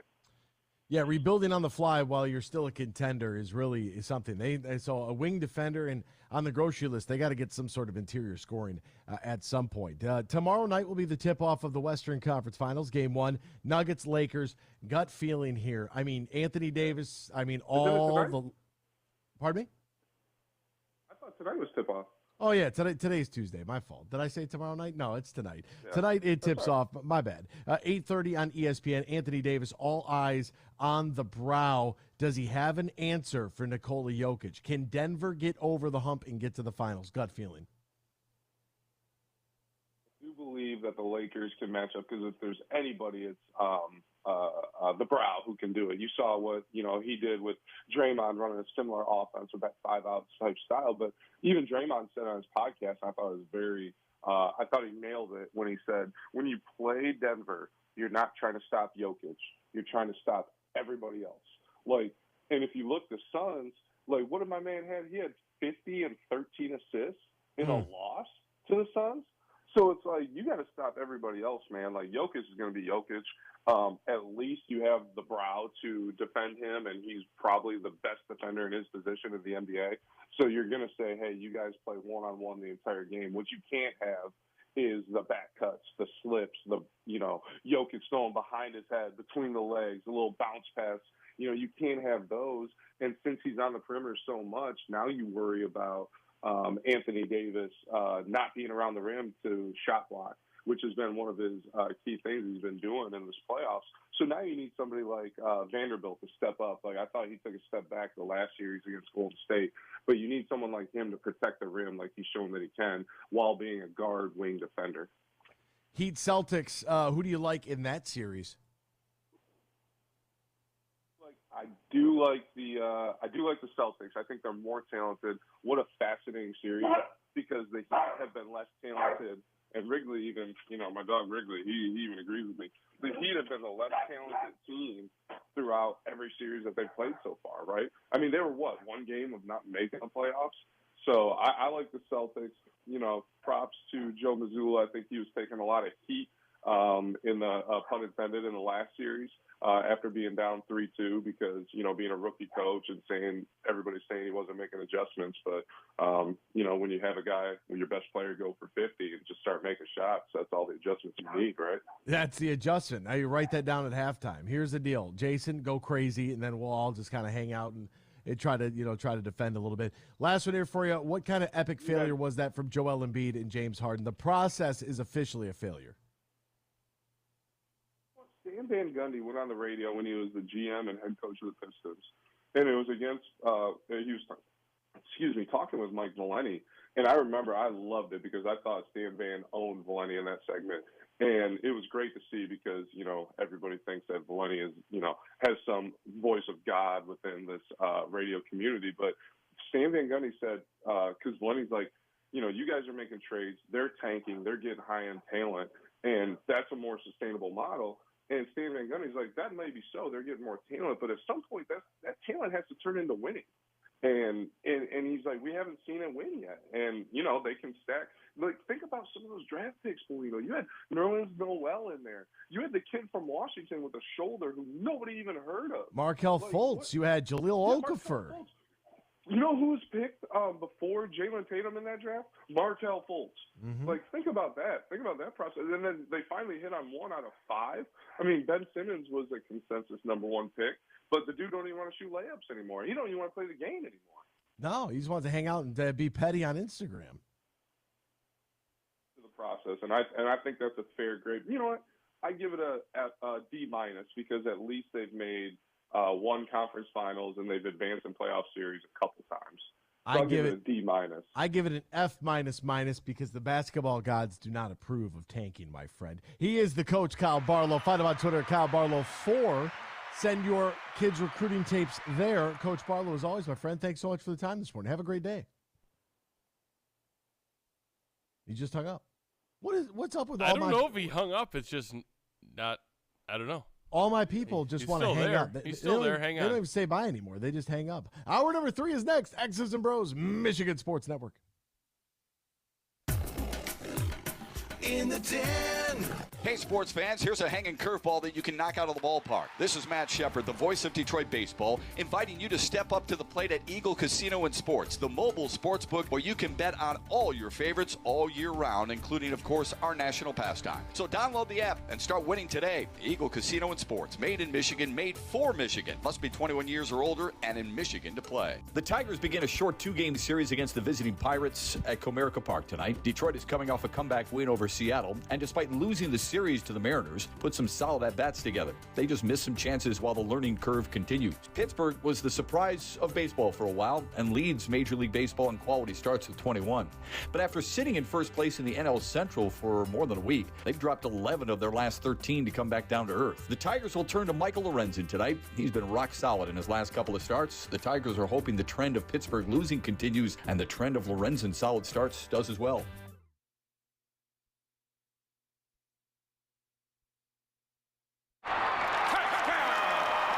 From the biggest of big games to the littlest of the little. There you go! first base. Go, go, go, run! Whenever you shop Meijer, you help support hundreds of local sports teams across the Midwest. From some of the biggest stadiums in the state to the familiar fields down the street, you're helping make a difference to the people and places you call home. Learn more at Meijer.com/community. Got any plans for Mental Health Action Day? You do now. Join us online on Thursday, May 18th from 7 to 9 p.m. for In Tune, a free live stream event featuring performances and conversations with the Verve Pipe, Br0's, Carlos Sese, Cole Hansen, and more. Visit IUnderstandLoveHeals.org to find out how you can log in and join the celebration for free. May 18th is Mental Health Action Day. Take action. Visit IUnderstandLoveHeals.org and join the celebration. We might have just come out with our most refreshing Michelob Ultra Organic Seltzer yet. It's called the Essential Collection. It's made with coconut water and real fruit juice, so it's always going to have a real refreshing fruit taste. Can refreshing get any more refreshing? Yep, it can, and it just did. Michelob Ultra Organic Seltzer, made with coconut water and real fruit juice for a superior taste. It's only worth it if you enjoy it. Enjoy responsibly. Anheuser-Busch Michelob Ultra Organic Seltzer, IRC Beer, St. Louis, Missouri.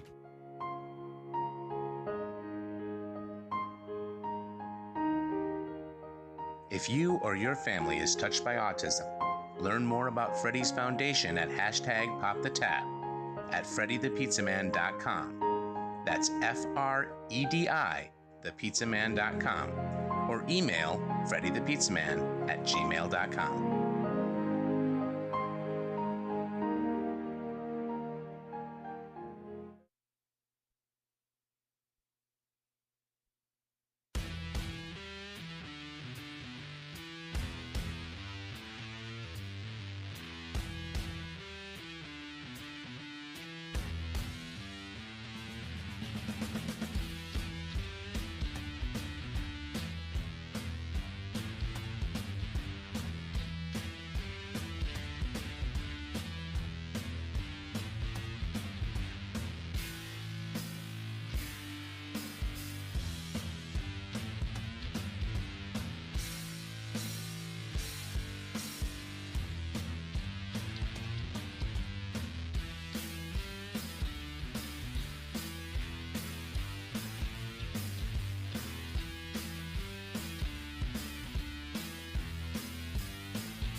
It's time for Michigan Sports Talk Morning Show, broadcasting live all across the state of Michigan and Northwest Ohio. This is X's and Bros.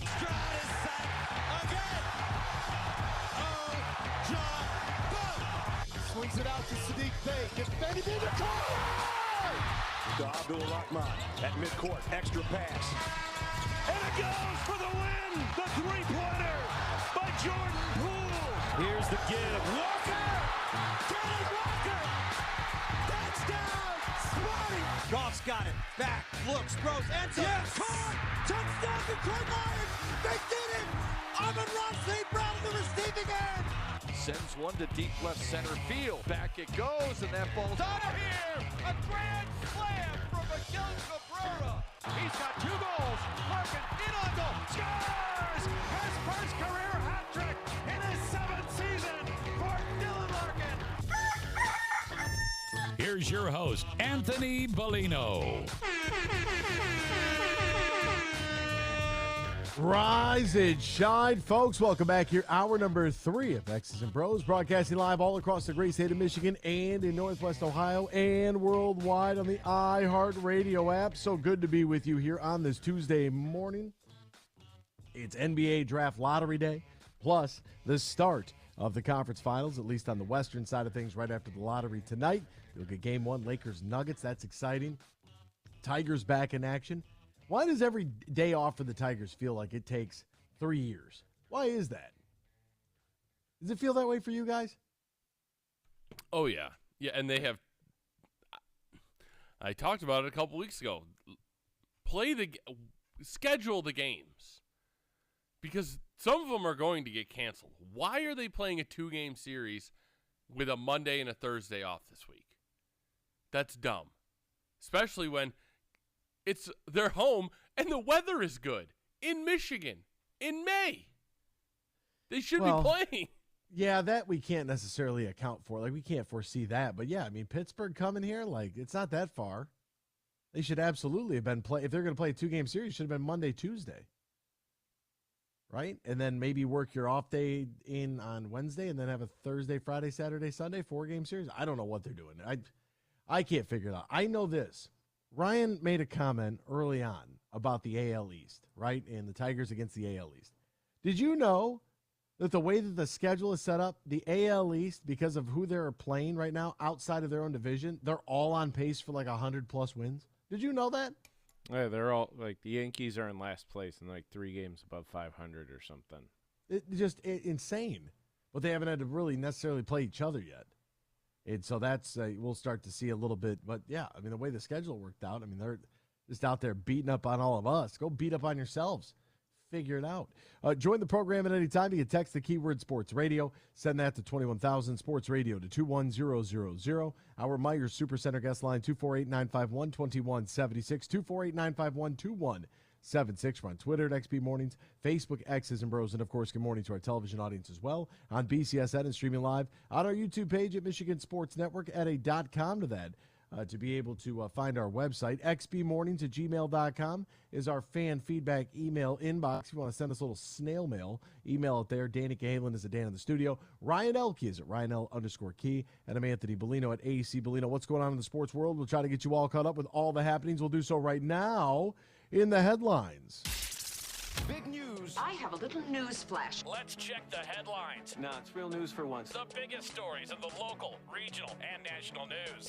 This is huge news. Huge news last night. The Dallas Stars took a 2-0 lead, gave up one late to the Kraken, but they would close things out with that 2-1 lead to win the series 4-3. Congratulations to the Dallas Stars. Moving on to the Western Conference Finals. We'll now have a couple days off before we'll pick things back up on the Stanley Cup playoff side of things in the Eastern Conference. It'll be Hurricanes and Panthers on Thursday, 8 o'clock on TNT. That will be game number 1 in the East. Game number 1 in the West is Stars Golden Knights, 8:30 on ESPN from Las Vegas. Ex-Falcons and Colts quarterback Matt Ryan is joining CBS as an analyst. So how about that? He also put out PS, this is not a retirement post. Cutting Ryan cleared $17 million in cap space for the Colts. $12 million of the remaining sum he is owed. and is connected to his 2023 base salary. Retirement could impact his right to those payments. So Ryan's played 15 seasons in the NFL. What does he do now?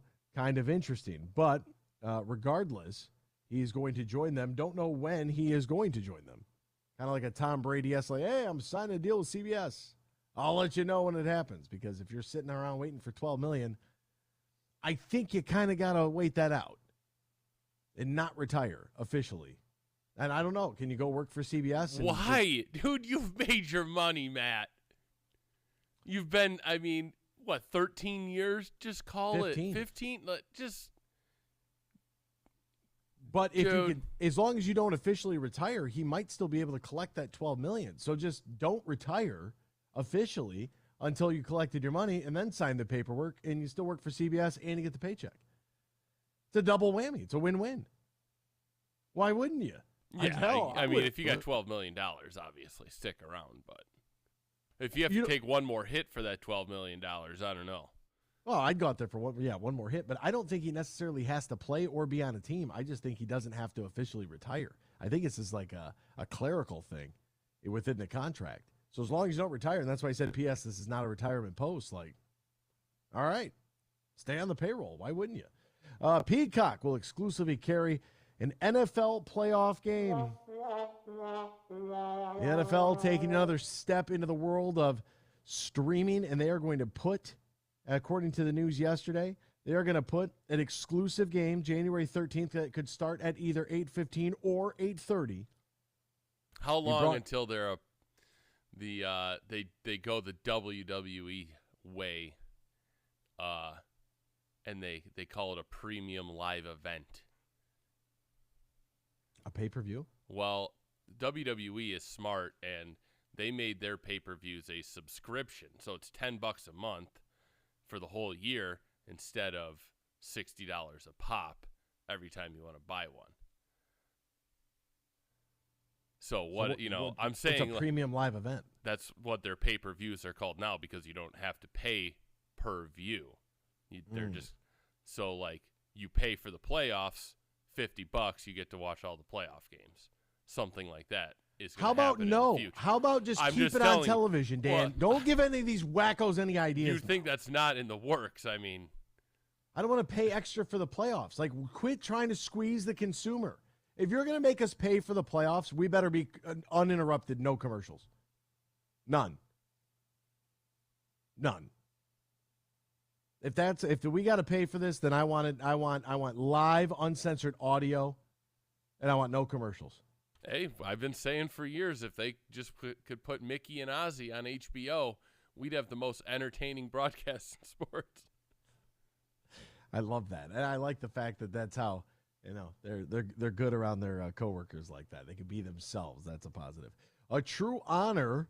Austin Matthews is interested in signing a new deal with the Leafs. 1 year left on his 5-year, $58 million contract. He expressed interest in re-signing. However, the team, now I'm not saying that they're not interested in re-signing their former number 1 overall pick, but everything is on the table for them. And the Leafs are looking to make some serious changes.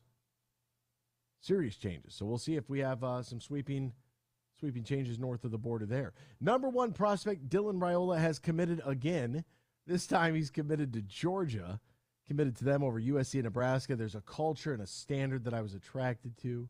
The more time went by, the stronger I felt about Georgia, and ultimately led to this decision. Dude, I'm so tired of this. I don't know about you. These college kids and this flip-flop and recruit, NIL, NLI, all this. I don't know how college coaches do it. I really don't. We talked to Coach Barlow earlier, and he's got people in the NBA world going, I don't know how you do it. I don't know. Well, having to deal with these kids. Asked him that question because it's one thing when you're at Michigan State, Kansas, when you're at those really big programs, where it's probably one of the first questions. But when you're getting to the MAC, Ohio Valley, the MAC, it's when did those questions pop up in recruiting? Handlers. Right. Adults. Then, what's the realistic expectations of those kids and NIL money going to a school like that? Not great. not competitive. But then again, I mean, Hunter Dickinson wasn't making six figures in Michigan, nor should a college player make six figures. But I guess I'm a dinosaur. I live in the past. And the A's have reached an agreement to develop a Las Vegas site for a stadium. This is done deal. Did you notice who sold them that site? Bally's Corp, right? It's a nice way to regain some money. Yeah, Diamond Sports, Bally Sports, different branding stuff. I don't think Diamond Sports has anything to do. I think Bally Sports is just the presenting, like, yeah, the title. but Bally is losing lots of money on losing their branding on a lot of those stations. Yeah, I'd be interested to see how it all works out. All I can think about Bally's is Bally's Total Fitness. We'll step aside. We'll be back with more X's and Bros after this here on the Michigan Sports Network. For a lot of us, music and mental health are intertwined. That's why the Collaborative Lab created In Tune, a free live stream event, and you're invited. May 18th is Mental Health Action Day, so take action for your own mental health by joining us from 7 to 9 p.m. Musical performances and conversations with the Verve Pipe, Barrel Bones, Carlos Sese, Cole Hansen, and more. Visit IUnderstandLoveHeals.org to learn how you can join the party for free. From the biggest of big games to the littlest of the little. There you go! James! No, first base! Go, run! Whenever you shop Meijer, you help support hundreds of local sports teams across the Midwest. From some of the biggest stadiums in the state to the familiar fields down the street, you're helping make a difference to the people and places you call home. Learn more at Meijer.com/community. From planting a simple seed to managing a global food supply, growing, processing, and distributing food is the backbone of America. You deal with food safety and labor issues, cost control, and not to mention Mother Nature. But do you have time to explore research development and biotechnical tax credits? Properly administer payroll for temporary employees. Ensure that you're operating at your most profitable? That's where we come in. We're Bean Garter. And while your business is America's food supply, our business is helping you run your business better. We'll assist with tax credits, assess your processes and controls, and so much more. And while we may not be able to help you plant your crops, we can help you realize a rich financial harvest. From the family farm to worldwide distribution of all the things you grow, grow your business better. Experience service, expertise, and simplicity at Bean Garter. Find us online, BeanGarter.com. Bean Garter.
You're listening to X's and Bros on the Michigan Sports Network. Can't call in? Text us using the keyword sports radio and send it to 21000 or tweet us at XB Mornings. Now back to Danny Cahalan, Ryan Elke, and Anthony Bellino.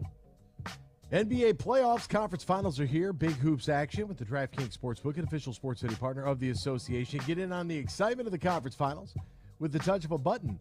New customers can make a $5 pregame moneyline bet, score $150 in bonus bets if your team wins, plus everyone can score with the no-sweat same-game parlay during the Western and Eastern Conference Finals of the playoffs. Open up the DraftKings Sportsbook app, opt in, place the same-game parlay on any NBA game. If it doesn't hit, don't worry, you get a bonus bet back up to $10.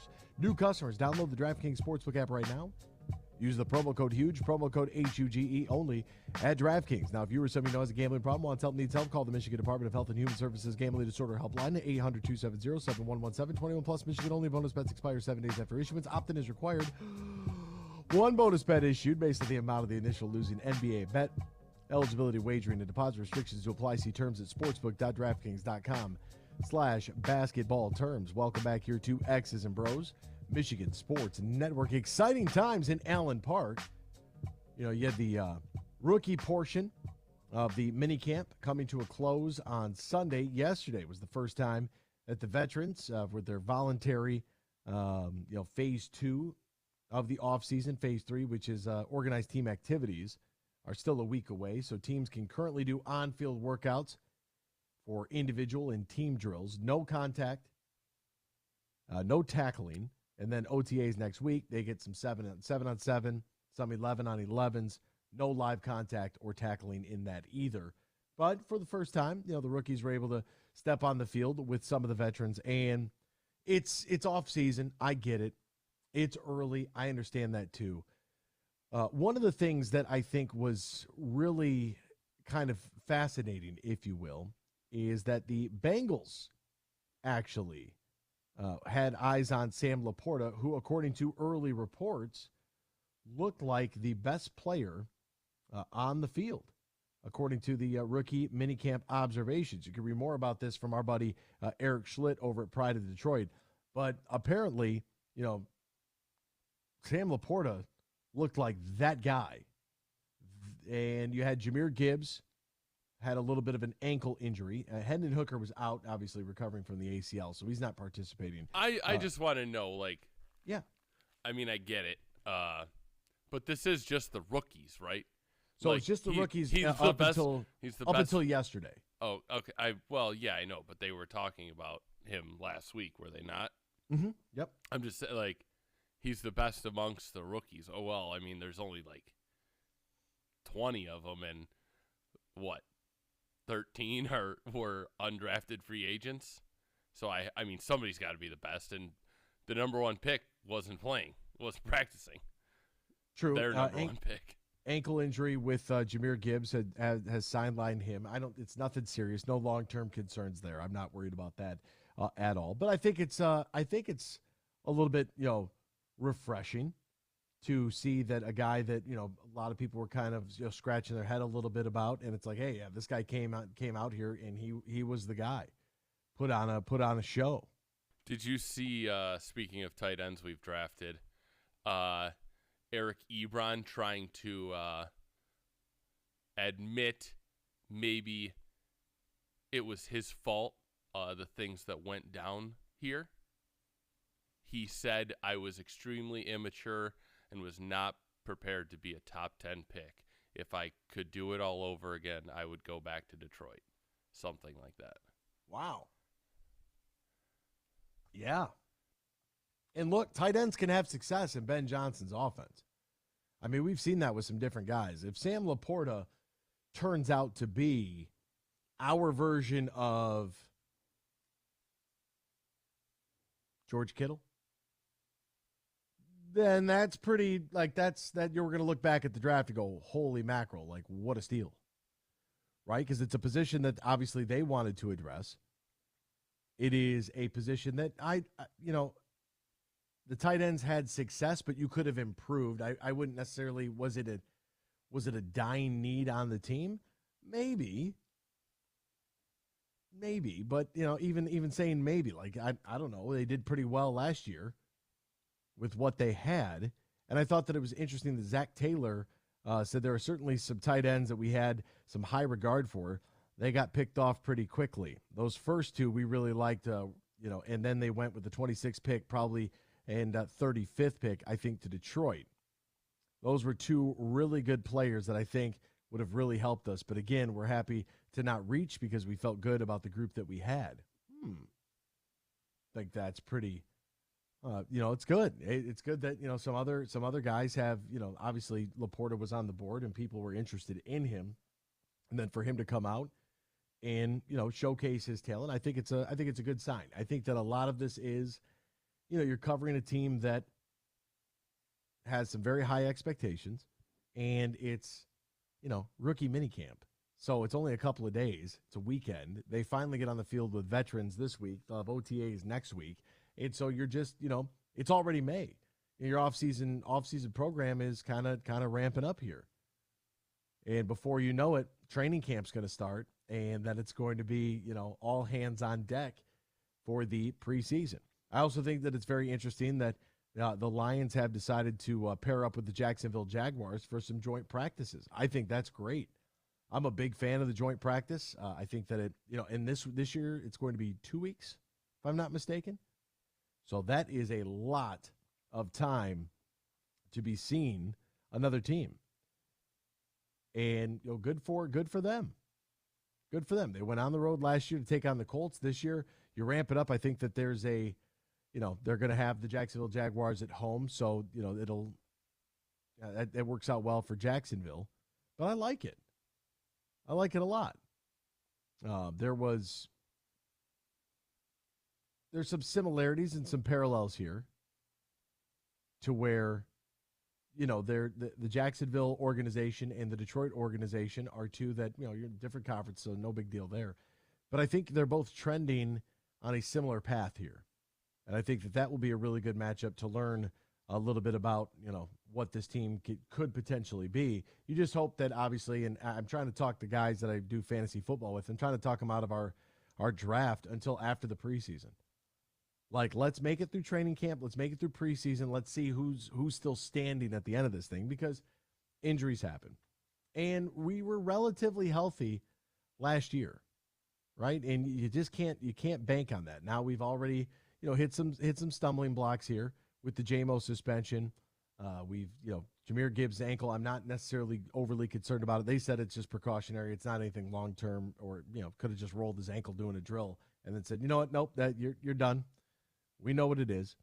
But I also think that this idea that this team is going to open up their season against the Kansas City Chiefs after, some joint practices in the preseason and getting some work with the Jacksonville Jaguars, I kind of feel like all of this is setting up this team to make that next step to get out of the basement league-wide.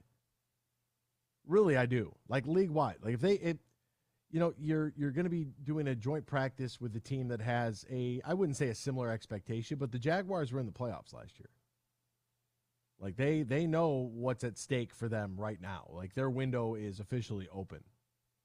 And I think that the Lions, league-wide, have now kind of put everybody on notice that, hey, our window's opening up too, and we're going to ramp some things up and get a little different and level up our competition as well. So I think it's a huge positive for this group. Golf season's here. Great weather. You got good weather up there right now? Is it pretty solid? Oh, yes, 78. 79 at first pitch today, 60 by 8 o'clock. So bring your spring jackets. Get your round in early and do so at Tullymore Golf Resort. Call my buddy Matt Golden right now at 1-800-972-4837, 1-800-972-4837. Two great tracks to play, Tullymore and St. Ives. They have a shuttle bus that takes you from point A to point B, and they have everything you need right there on the grounds. Great top-of-the-line golf, top-of-the-line accommodations. It's the perfect space for you and a great time to visit TullymoreGolf.com. We'll step aside. Jack Kelly will join us from the Detroit Bad Boys on the NBA Lottery tonight. That's next here, X's and Bros, Michigan Sports Network. Imagine this, a day filled with indulgence, bursting with excitement, and packed with extraordinary moments that build memories to last a lifetime. A day that is unmistakably yours, at the place that is undeniably spectacular. Whether you're winning big, dining lavishly, or relaxing oh so comfortably, it's your getaway reimagined at Soaring Eagle Casino and Resort. From the biggest of big games to the littlest of the little. There you go! Go! No, first base! Go, run! Whenever you shop Meijer, you help support hundreds of local sports teams across the Midwest. From some of the biggest stadiums in the state to the familiar fields down the street, you're helping make a difference to the people and places you call home. Learn more at Meijer.com/community. Huge here for my good friend Tom Rosenbach and his team at Bean Carter. They're one of America's top accounting and business firms. They're based in downtown Grand Rapids, and now they're stronger than ever before with their new partnership with Dorn Mayhew. Now, Dorn Mayhew is an east side firm. Now you get the west side of Michigan with Bean Carter, and whether you're a small business or big business, they can handle all of your accounting and business needs at Bean Carter. Just go to beancarter.com. That is BEENEGARTER.com. And I mentioned with their new partnership with Dorn Mayhew, they cover all of Michigan, the Midwest, and coast to coast. Find out how the pros at Bean Carter can help your business today. Go to beancarter.com. That is BEENEGARTER.com. And I know Tom Rosenbach and his team are so happy about their new partnership with Dorn Mayhew.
This is X's and Bros on the Michigan Sports Network.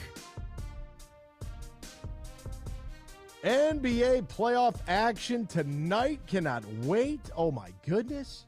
You want to be a part of it?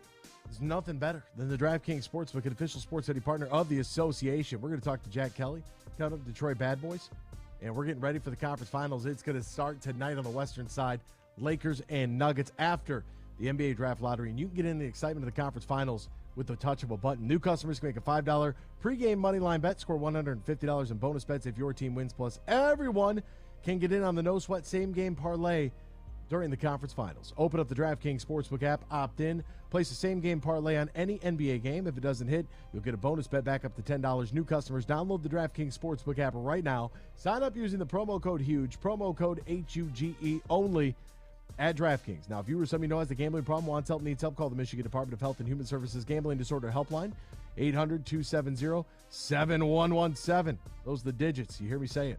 21 plus, Michigan only. Bonus bets expire 7 days after issuance. Opt-in is required. One bonus bet issued based on the amount of the initial losing NBA bet. Eligibility, wagering, deposit restrictions will apply. See terms at sportsbook.draftkings.com/basketball terms. Danny Cahala, Ryan Elke, Anthony Bellino, all joining you. Hey, Dan, are we? Did you hear from Jack? I did, yes. He just gave us a call. He is on the line. Jack is on the horn right now. You can find Jack Kelly's words for the Detroit Bad Boys covering the Detroit Pistons. Find him on Twitter at Jack_Kelly_313. Jack, good morning to you, my friend. How are you? How's life? How are things, partner? I'm good, man. I'm good. It's 10:30 p.m. here. But, yeah, I'm happy to join you guys. And we're finally here. It's late night for you right now. Oh, my goodness. 10:30 p.m. calling us all the way from Melbourne, Australia. It's Tuesday night here. We're 16 hours ahead. Wow. Man, so what time? So the lottery, so let's do some quick math here then. The lottery is 8 p.m. Eastern time. What day, what time is that going to be for you? It's 10 a.m. Wednesday morning. Oh man, well, hey, you know what? That's exciting, right? So we're just starting our day. You're closing down your day, and we appreciate you taking some time to join us here to talk about this draft lottery. And look, I got to be honest with you, Jack. If there is any level of like excitement that I have, it's met equally with this overwhelming fear of being disappointed tonight, because I really feel like if you win the lottery and get Wemby, your franchise has changed. I don't really know if anybody else is doing that in this draft. Is there another option that you might sort of kind of like in this draft class?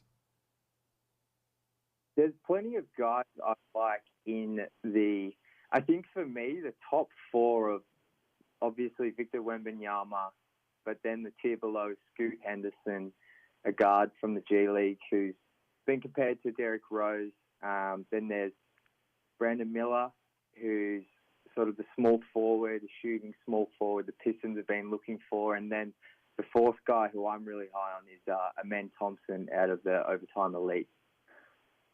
Really? So okay. Victor Wembanyama is the generational prospect, but there's another couple of guys who could really help this team win next season. Are you nervous about tonight's? How do you approach tonight's lottery going into this thing, knowing that, hey, if our name gets called early, we're going to lose out on the Wemby sweepstakes? Man, it'll be tough. But there's plenty. This draft has a lot of talent. It's been hyped as one of the better drafts in the past few years, and I think, yes, it'll be disappointing if the Pistons don't get the first overall pick. But as I just mentioned, there's another 3 to 4 guys who really could be all-star type players. Jack, you went through with one of the first-round picks last year, a guy by the name of Jalen Duren. And you went back and kind of tracked through, his assists to break down his ability to move the basketball. Now, the first time we saw him in the Summer League in Las Vegas, he ran a pick and roll with Jaden Ivey. Ivey threw it up. Jalen Duren caught it at its pinnacle and threw it down for just a monster alley-oops. And it was like, you know what, the Pistons haven't had, outside of Marvin Bagley joining the team the year prior, they really just haven't had an athletic big man that can run to the rim. We haven't had that. We've had a bunch of undersized guys. We saw Cade and Marvin Bagley in their short time together before Cade's injury. That pick and roll worked really nicely. I was very intrigued by Jalen Duren, and I think that he is I don't know. I would put him in the starting lineup for the very first game of the upcoming season. When you watch Jalen Duren, what do you see from him that intrigues you? Well, as you mentioned, the passing for me is sort of the intriguing part of his offensive game. When you first look at Jalen Duren, the easy comparison is to sort of go Dwight Howard. He's got the broad shoulders, 6'11", can jump out of the gym. But the thing with Jalen that sort of separates him from those sort of rim-running bigs you sort of mentioned is the passing ability. His ability not just to make, the simple passes, to execute dribble handoffs, to sort of the passing and the pick and roll to corner shooters. There's something about that really separates him and really can't, like when we talk about Victor Wembanyama, the idea of pairing Jalen Duren with another 7'4" big or a big like Victor Wembanyama is his passing ability and the ability to sort of operate on offense without clogging up and slowing things down. So from an offensive point of view, the passing is really what opens things up for Jalen Duren. Jack, I'm kind of I want to see this team at full strength. I want to envision Victor Wembanyama on this team for a moment. And I think about, okay, if Cade's running the point and Jaden Ivey's the 2 and Wembanyama is your 3 or 4, play him wherever, just out there on the wing, and Jalen Duren's your big man down in the middle. I really like Bojan Bogdanovic. I think he's the only professional shooter that this team actually has. I don't want to trade him. And I know that a lot of people have been talking about like this offseason, what you could get for him. I think that if this team can get Wembanyama, our expectation should be a little bit like overwhelmingly high. Like I think that they have enough gas in the tank here to really push some of these other teams. Would you trade Bojan Bogdanovic and try to get something in return, or do you feel that there's value in him being a veteran, also being another guy from overseas that could kind of help groom a guy like Wemby if the Pistons are lucky to be able to get him? Would you keep Bogey, or would you try to trade him? I would keep Bogey. For me, his ability to shoot the ball, we just haven't seen something like that, at least in my time following the Pistons since 2012. This team feels like they've been devoid of shooting, and I think what we saw last season, I think it was easy for fans to forget how Bojan's played alongside Cade and Jaden Ivey because we only got 12 or so games. So Bojan was sort of miscast into a more of a ball handling role as once Cade Cunningham went down, and that's not really his game. He's more an off-ball scorer, someone who can sort of create off of Jaden and Cade. And I think if this team does get lucky enough to draft Victor Wembanyama or Scoot Henderson, if this team's ready to start winning more, pushing for 30 wins or more, they really do need to keep the veterans like Bojan Bogdanovic and Alex Br0's on the roster, because ultimately this team, if the main ball handlers on this team are still going to be in their first, second and third seasons, and when you have young ball handlers on the team, that's turnovers, and I think they need these veterans to help guide them, to teach them to win. It's sort of boring stuff to talk about, but it does matter when you're trying to climb up the standings. No, it absolutely does. I mean, you have to have some sort of veteran presence there, right? We can't just roll the ball out with a bunch of guys under the age of 23 and expect them to win basketball games at the professional level. Like, it takes some time to learn how to win at this level. I think it's very important, and that's why I don't want to let Bogey go. I want to keep him for as long as we possibly can, because at the end of the day, also, like you said, we don't really have any shooters. We haven't really had any shooters recently on this team, not as proficient as he is. And if you have one guy that could spot up and knock it down, like that would be, especially with everything else they're going to have going on, if they get Wemby, that's going to be just clutch. Who would be your choice to be the new Pistons head coach? Who do you like the most here? Oh, man. I think we've had reports that Monty Williams will be interviewed, or the Pistons will show interest in interviewing him. For me, I was sort of leaning towards maybe a first-time head coach like a Charles Lee, but that was prior to the Monty Williams news. So with that in mind, I think if the team was able to secure Monty Williams, I think he would do wonders for this team. I really do. Yes, he's been in the league for a while, but the way he was able to sort of take that Phoenix Suns team from somewhere that was culturally sort of struggling, and Devin Booker was often seen as a big stats, sort of bad team guy, to take that team to the bubble where they went 8-0 and then the finals the following season. I think he's sort of the perfect guy to help this team transition from the bottom of the standings into that play-in late playoff race where, yeah, these young guys, he can be the guy to teach them and guide them. And I do think now with him available, I think the Pistons would be stupid not to go hard for Monty Williams. And there is a tie there with Troy Weaver and Monty Williams. I believe they're both from the DMV area, and also Williams coached at OKC in 2016. So there is ties there as well. What would you do with a couple of other selections under Troy Weaver? You know, that first draft, Killian Hayes, selecting him at 7. I could complain about. I have been complaining about that since that pick happened. But then you had Sadiq Bey and Isaiah Stewart, who were both all rookie selections. Sadiq Bey obviously moved last season. The return, James Wiseman. Okay, we'll see what we have there. But with Isaiah Stewart, who didn't play a lot at the end of the year with injury, Killian Hayes, who saw more time, I just don't think that he's a starting point guard in this league. I think that he could be a very serviceable backup, and that might be a really good role for him here in Detroit. I think that our expectation for him was way too high. You know, we didn't know anything about him. We didn't know where he came from, what league he played in. We didn't know any of that. We just got this French guy named Killian Hayes, and we expected him to be really, really good. We have to go back. We draft another point guard in Cade Cunningham. I think Killian Hayes, 6th, 7th man, I think it's a really good fit for him. What do they do, you know, in your opinion, what do the Pistons do with Hayes and Stewart, who are going to be eligible for extensions this summer? It's a great question. I think Stewart, if I was the GM, I probably wouldn't extend either until next off-season. I think we've seen from each of them, I mean, Stewart showed flashes of a three-point shot before he had a shoulder injury, and then the percentage sort of dropped off. He showed some stuff sort of off the dribble playing alongside Jalen Duran.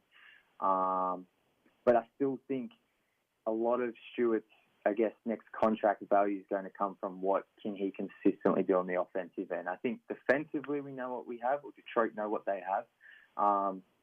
But I think he still needs to show for a full season what, you know, going into year 4, you start to really see the type of player you have and what they're going to be in their prime. And I think with Stewart, you wait till next off-season, and the same goes for Killian Hayes. I mean, he had the months in December and January where he's hitting game winners over the Dallas Mavericks, and it felt like things were coming together for Killian.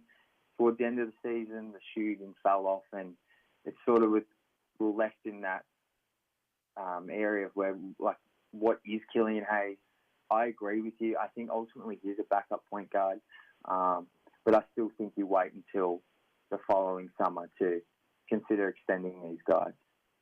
Western Conference Finals begins tonight. Lakers and Nuggets. That'll be after the draft lottery at 8:30 on ESPN. And then tomorrow night we'll get the Eastern Conference game number 1 between the Miami Heat and the Boston Celtics. Who do you like in each series? Like, who do you want to win, and then who do you think will win? Oh man, I think I want to see LeBron in the finals. I know that might upset the Detroit listeners, but yeah, I've grown up watching LeBron, and I would love to see him get another chance at winning a title. But in saying that, that's what I'd like to happen. I think the Nuggets are primed for a finals berth. I think Nikola Jokic has really stepped up this postseason, quieted a lot of doubters. And I think that Nuggets team now is fully healthy, are really ready to make a finals run. So I'll probably pick the Nuggets in 6. And then in the Eastern Conference, I think it's the Celtics here. I think they got through Miami last year. I think Miami have surprised everyone to get to this point. But I think the Celtics, I think they're prime as well to make the finals. And I think that'll be another 6 or 7 game series. Oh, little Celtics Nuggets. I would be good with that. I hope that Jokic can get it done. You know, all the chatter about the MVP this year, and here's Jokic still standing in Embiid, 1, 2, 3, Cancun, right? Ready for vacation. His name is Jack Kelly. You can find him on Twitter at Jack_Kelly_313, covering the Detroit Pistons for the Bad Boys, Detroit Bad Boys on Twitter. Jack, my friend, it was very nice to have you on the program. Have a wonderful evening, and wake up with us for the lottery later on tonight. No, thanks so much for that. Appreciate it. And yeah, let's hope the ping pong balls fall the Pistons' way. Oh, we'll cross our fingers and pray. That's about all we can do at this point. Thanks again, Jack. There he goes. Jack Kelly covering the Detroit Pistons, as I mentioned. His breakdown of the Jalen Duren playmaking it's up there. DetroitBadBoys.com. Give it a quick little look. Click the link, go through it, and I think that you will be pleasantly surprised with what you see. I mean, you could see it during games, but to have it all compiled in like one space so you can watch and kind of see, you know, he's a very good player. And there were some people that thought that, you know, maybe he would start off in the G League. Like, no. First game, Summer League. Like, the athleticism is through the roof. And all I can think about is Bogey and Wemby on the wings, Cade and Ivy up top, Duren in the middle. Then you have a legitimate starting 5 there. A legitimate starting 5. Like, that's the real deal. And you have quality, serviceable backups at every position. Marvin Bagley backing up at the 4. You know, James Wiseman at the center. Maybe we have Isaiah Livers as your small forward. Not really sure. My jury's kind of out on him. Killian backing up Cade. Like there are some pieces here that I think they could put together realistically a pretty good team. A pretty good team. Like that's what I want. I think Wembanyama changes everything. And I know that, you know, Grant Long, as he told us, like, look, be patient. We've seen this happen before.